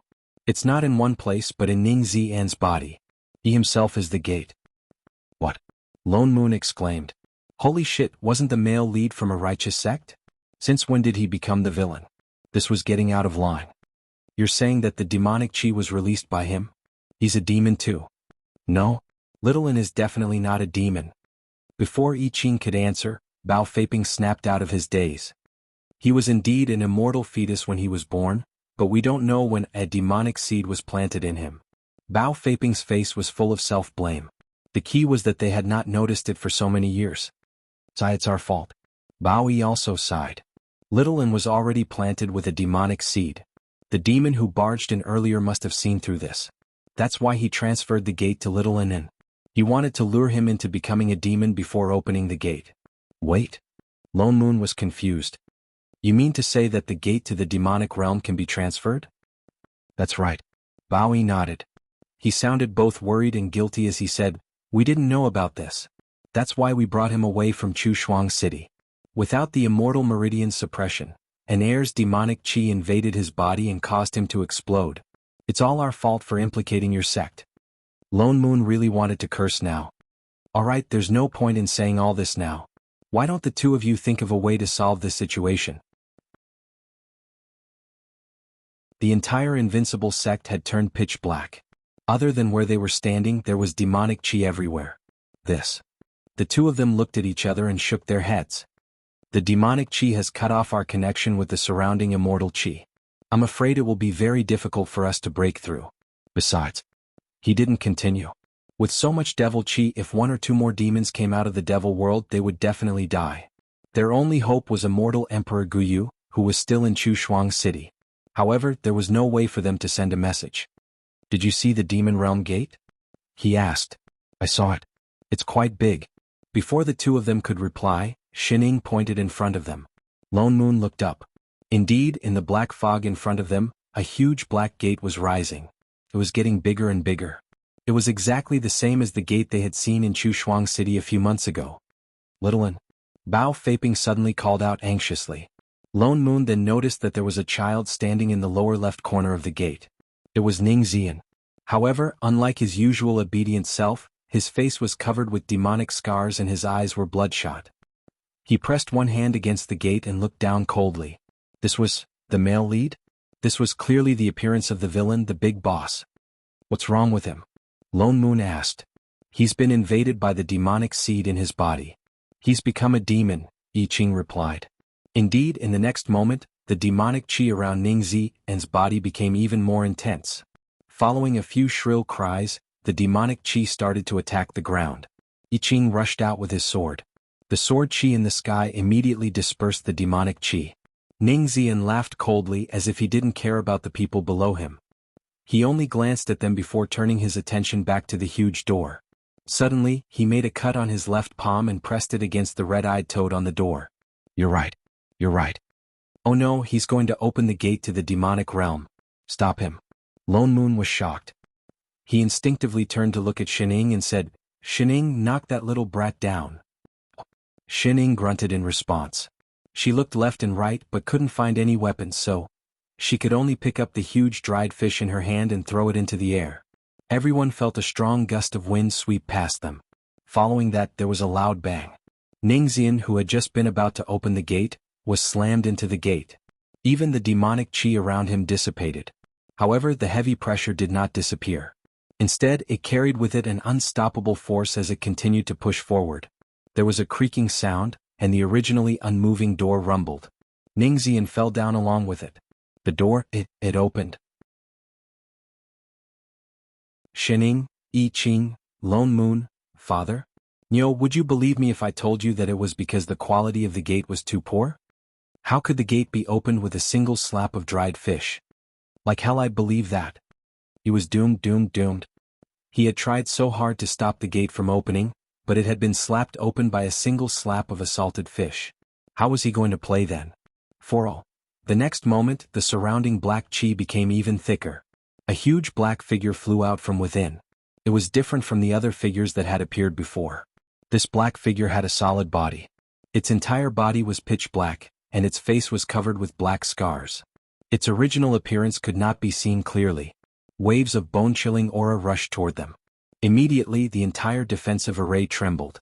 It seemed to be on the verge of collapsing. The demons were here. Ha ha ha ha. The black figure looked around and suddenly let out a maniacal laugh. I didn't think that the gate to the demonic realm would open one day. Ayen. Before he could finish his words, he was suddenly kicked down from the sky by someone. His body was like a punctured balloon. With a bang, he turned into wisps of green smoke and disappeared, leaving behind only a set of black bones that no longer made a sound. Shining retracted her foot and pointed at the half-collapsed gate to the demonic realm. Then she turned around and said, Well, I'll go and clean up the mess. I'll find that raging little brat and bring him back. Chef, look after everyone. Yes, master. I Ching immediately replied. Shen Ying's figure flashed, and she turned and disappeared into the gate. Everyone, after a long time. Speaking of which, the demon that came out from the demonic realm just now wanted to say that he was a fire demon, right? The fire demon that was said to be able to control the true fire of 10,000 yang and burn everything in the world. Even the immortal emperor might not be his match. The moment he appeared, he was trampled to death. No, they must have heard wrongly.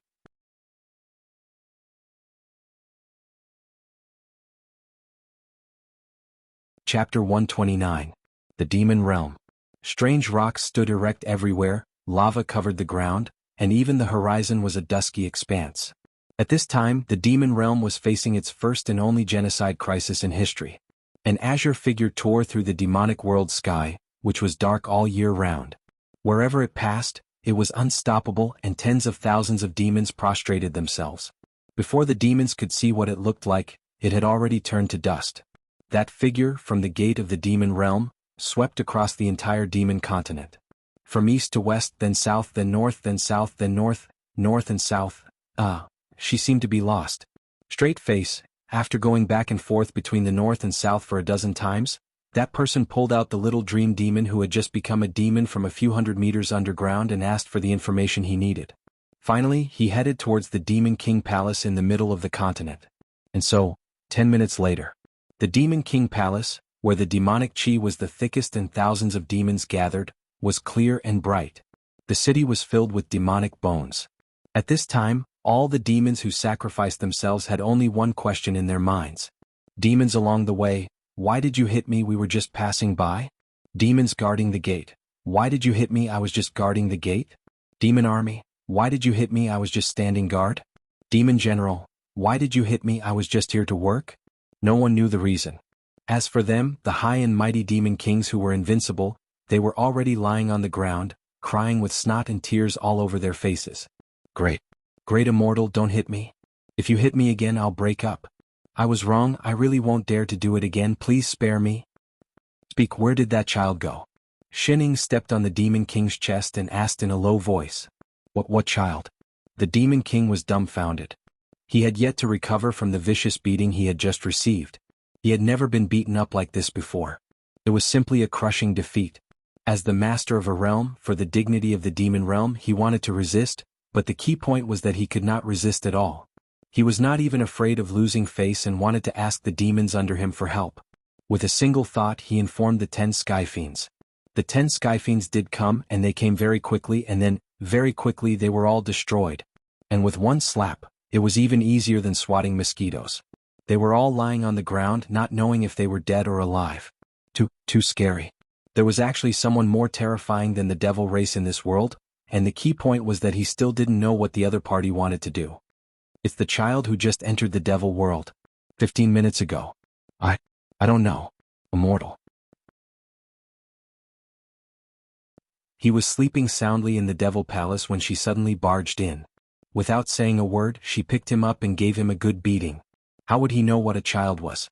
Great immortal, you can take whatever you want, but I really didn't see any children? You really didn't see anything? Shining continued to ask. I really didn't, great immortal. The Demon King was about to cry. So you're here to look for someone, why didn't you say so earlier? He didn't say that he wouldn't tell her. Then where did he go? He had clearly come in. How would he know? Why don't I gather the demons and help you search? Sure. Shining hesitated for a moment before removing her foot from his foot. She thought about her motive and asked, then do you still dare to do it in the future? I don't dare. The Demon King shook his head repeatedly as he promised, but he didn't dare to get up. He just knelt down and took a deep breath before asking tentatively, then, great immortal, can you tell me what exactly I did wrong? Intending to pass through the gates of the devil world and run to the immortal world. Do you still need me to remind you? The Demon King was shocked. The gates of the devil world are open? Yes. Shining nodded. Don't you know? I don't know. Shining, the Demon King, it seemed like she hit the wrong demon. The scene was very awkward. Cough that. Shining coughed. Let's talk about that child. She was changing the topic, right? Definitely, right? Oh, he's about this tall, about 8 years old, wearing blue and white clothes. Shining gestured at her waist. I asked Ahe nearby. They said that you're the eldest here and you're the one in charge. That's why I came to look for you. What the hell was Ahe? Was it another demon that she met? It was obvious that he had been intimidated by her. That's why he purposely gave her up to kill her. If he found out which demon had lured this jinx to the Demon King Palace, he would definitely not let him off. Then, great immortal, can I ask how that child came to the devil world? And where did he disappear from? Oh, I used a salted fish to slap him in. What the hell? What about the fish? Of course the fish is still. Shining stopped mid-sentence.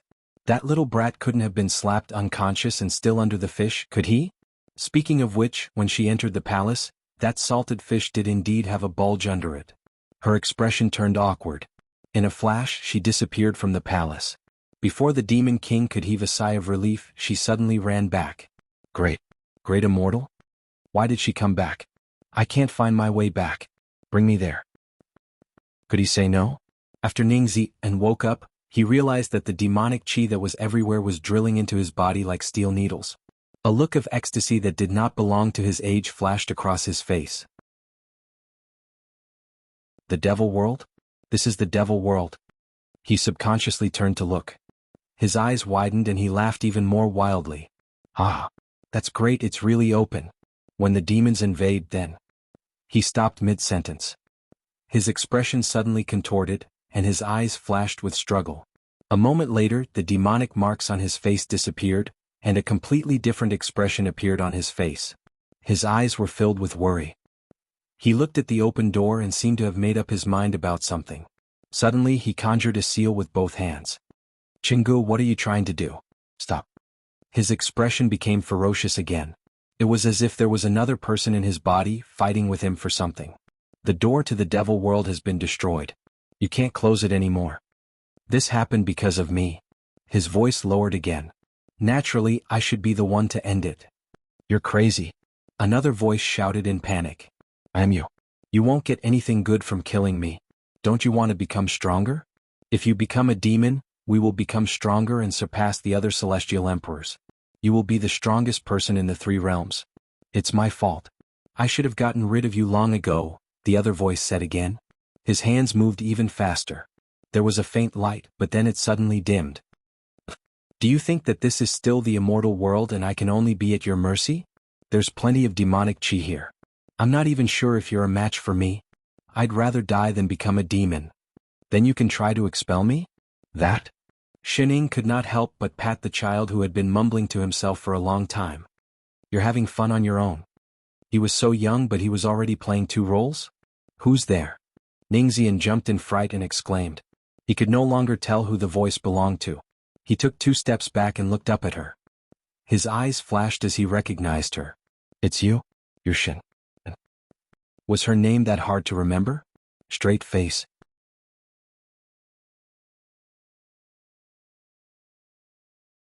Chapter 130. Sect Master Shen. The child's voice was low and gentle again. He said anxiously, I am Chingu.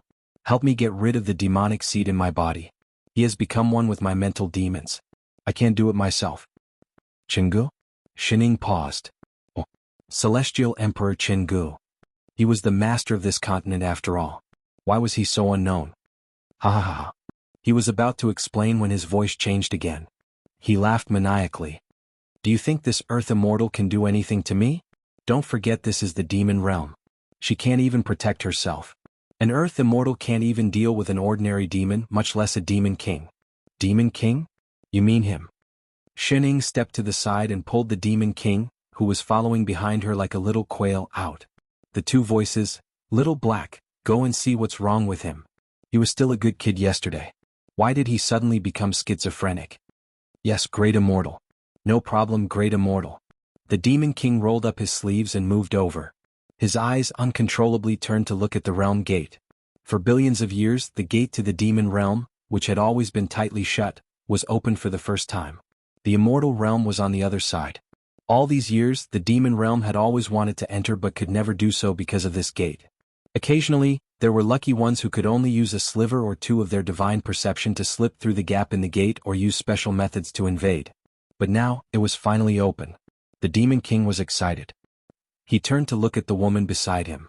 Suddenly, it was as if a bucket of cold water had been poured over his heart. He might as well not open it at all. Ningzi and felt a huge wave of demonic chi rushing towards him. Everyone in his body fell silent. He could feel that the demon in front of him was purposely suppressing his demonic chi, but the suppressive force was still frightening. Although his face was swollen, he was very strong. Especially strong.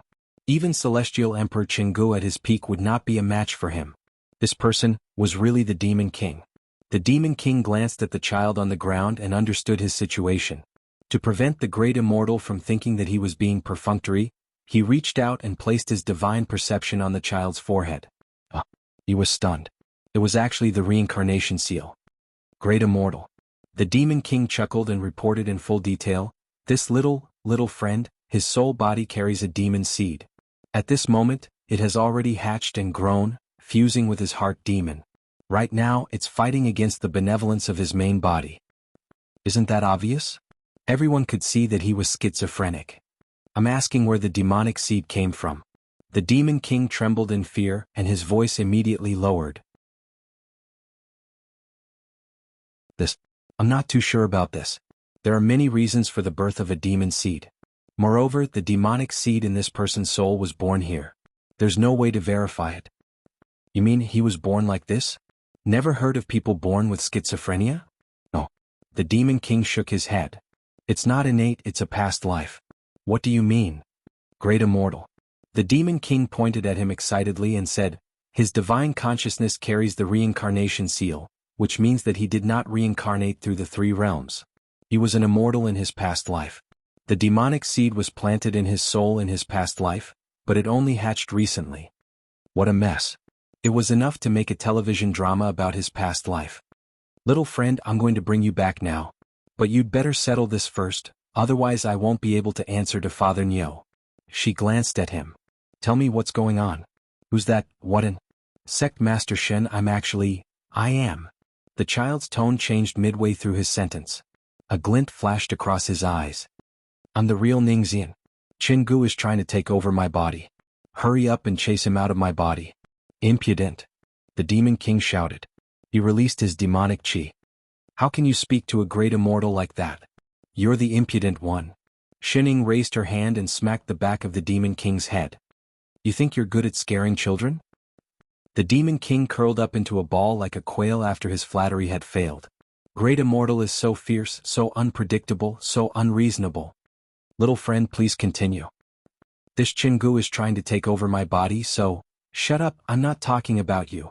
Without waiting for Ning Zian to continue, she pointed at the demonic mark on his face and interrupted him again. "You're too ugly. Change to the good-looking little friend in your body." The demonic seed. The Demon King did not wait for Shining to speak. He immediately released some demonic chi to suppress the demonic seed in Ning Zian's body. Indeed, after a while, the demonic mark on his face faded and he turned back into the delicate-looking little friend. He finally looked a little like the obedient child he used to be. However, there was a hint of maturity in his eyes that did not match his age. "Great. Immortal Shen." He glanced at the Demon King beside him and immediately changed the way he addressed her. He was smart enough not to ask too many questions. Instead, he began to talk about his past in detail. "My name is Chingu. 10,000 years ago, I was ambushed and injured by someone. That was when I was implanted with a demonic seed. At that time, I was severely injured and could only seal it temporarily. Unexpectedly, the demonic seed grew stronger and stronger until it merged with my mental demon. After I recovered, I realized that it was too late. If I tried to force it out, it would damage my cultivation. I might even fall into a large mirror world." He frowned as if thinking of something. He continued, "Later, I found a way to create an immortal fetus and reincarnate into it. Although I would have to seal all my cultivation and memories temporarily, I could use the power of reincarnation to slowly cleanse the demonic seed in my body.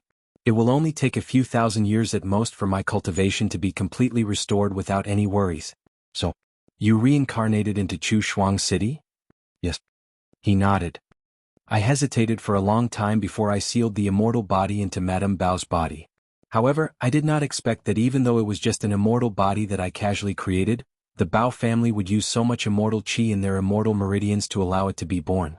As a result, this fetus became an innate sword embodiment."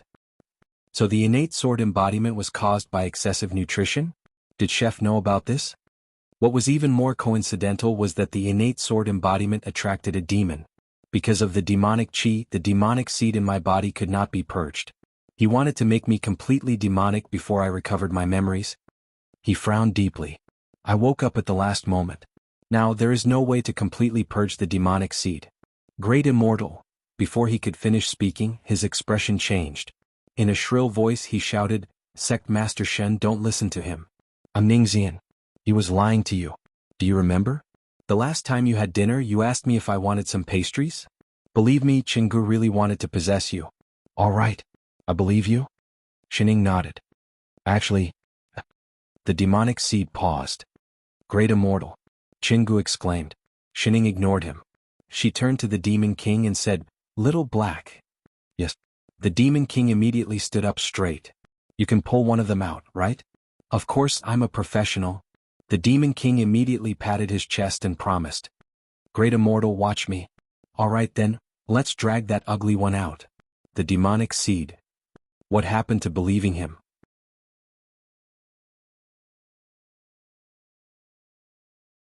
Chapter 131. Let's begin. Shining urged.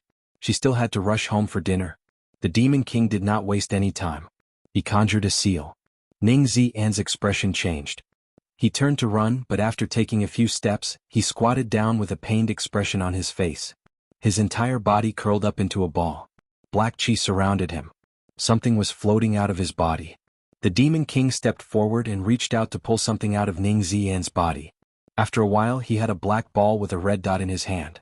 The black demonic scars on Ning Zian's face disappeared completely. But compared to before, his aura was much weaker. His face was pale and he spat out a mouthful of blood. Even the thick immortal chi around his body had dissipated a lot. Thank you. He forced himself to look up. When he saw the Demon King frown, he immediately turned to Shining. Thank you, Sect Master Shen, for your help. Shining did not reply. Instead, she looked at the ball of black and red chi in the Demon King's hand and asked, What do we do with this? Burn it?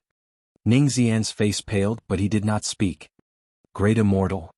The Demon King lowered his voice and reminded her, This demonic seed has already become one with his mental demons. It is now a part of him. If we destroy it, he will die too. Oh. Shining nodded. That meant that he now had a split body. One dead, two dead? The settings of this world were so troublesome. Is there any other way? Sect Master Shen, don't worry. Ningxian took a deep breath and stood up. Let me take care of this.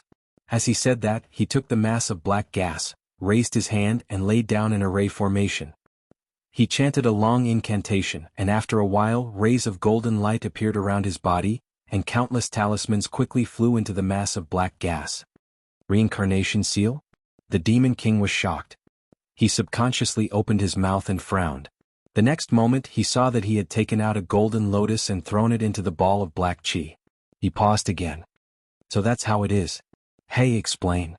Ing, the only one who did not understand what was happening, kicked the Demon King beside her. Reporting to Great Immortal. The Demon King immediately started to explain.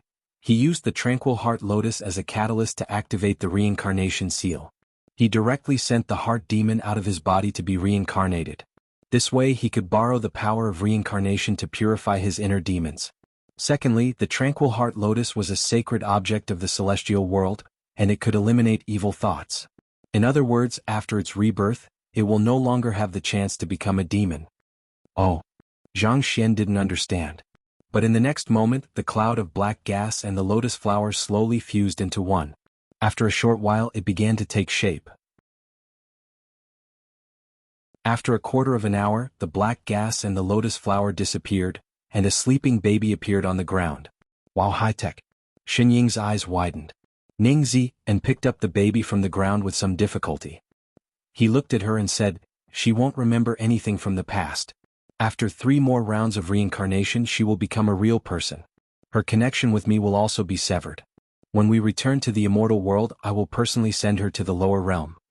She stepped forward to take a look and found that it was a baby girl with a red lotus mark on her forehead. The corner of his mouth twitched. This reincarnation technology was imported from Thailand? It even had the ability to change one's gender. Since it's settled, let's go back. I'm leaving. Shining pointed at the open door. She had just taken 2 steps when she realized that the little kid was not following her. Is there anything else? Sect Master Shin, my problem has been settled, but the door to the demon realm has been opened. He frowned deeply and turned to look at the Demon King behind him warily. I don't know what your relationship with this demon is, and what kind of agreement did you make? What kind of agreement did they reach? However, the fiend race has always been eyeing our immortal world covetously. We definitely can't ignore them. Kid, don't spout nonsense. Before Shining could speak, the Demon King jumped up in fright. His whole body trembled. Who's eyeing the demon race? Who wants to go to the immortal world? I don't care. Don't spout nonsense in front of Great Immortal. I just helped him, but this kid immediately repaid my kindness with enmity. Just you wait. He immediately put on a pitiful expression and looked at Shining seriously. Great Immortal, I really have no intention of invading the immortal world. Don't worry, I promise to inform all the demons immediately. Not a single demon will dare to step out of this door. Whoever steps out, I will stomp on his foot. You have to believe me. Oh. Shining did not seem to mind at all. She patted the Demon King's shoulder and said, I believe you. Great Immortal. The Demon King heaved a sigh of relief. So his flattery had worked. Sect Master Shin. Ning Zian was shocked. His face was full of disapproval. How could the demon believe her? He was just about to persuade her. Shining directly grabbed him and said, All right, let's go back. Great Immortal, take care. Just as Shining was about to jump out of the door to the demon realm, she suddenly turned back and added, Oh yes, I forgot to tell you. I live right at this door. The Demon King, what happened to trust? Was this a threat? It was definitely a threat. The moment Shining stepped out of the door, she could clearly feel that the demonic chi around her was much thinner than before. However, Ningxian had been in the demon realm for too long. In addition, he had forcefully used the reincarnation seal earlier. Before he could pass through the door, he fainted. Shining had no choice but to grab him with one hand and carry the baby with the other. Then she jumped out of the door. Master. I Ching was the first to approach her. Just as he was about to approach her, he paused and looked at the person in her arms. This is. Why was there an extra baby? The Bao father and son and the other disciples all gathered around them. Little one. Bao Yi immediately took Ning Zian from her hands and checked his pulse. Then he heaved a sigh of relief. He also noticed the baby girl in Xin Ying's arms. Sect Master Shen, this child is? Why did 2 people go in but 3 came out? Xin Ying turned and stuffed the baby girl into Bao Feiping's arms. Your granddaughter. Bao Feiping, Bao Yi, granddaughter? Little one was only 8 years old, hey? Could they ask who gave birth to her? Is it settled? Lone Moon stepped forward and asked. Yes. Xin Ying nodded. Where did you go? What exactly happened in there? Nothing much. I just went to the Demon King's palace. The Demon King's palace. Lone Moon exclaimed. Even the people around them turned to look at her. You saw the Demon King? Yes. Xin Ying nodded naturally. He looks quite like a rabbit. Rabbit? Lone Moon paused. She couldn't be talking about the rabbit monarch, could she? Suddenly he did not feel like asking. What did she do to the Demon King? You're tuning in to the Han Li's Wuxia Chronicles YouTube channel. We're so grateful for your support, and don't forget to subscribe to join us on this incredible journey through captivating stories. Your generosity through donations truly makes a world of difference, as it's the primary source of revenue that allows me to expand and enhance this channel for you. Thank you from the bottom of my heart for being a part of this adventure.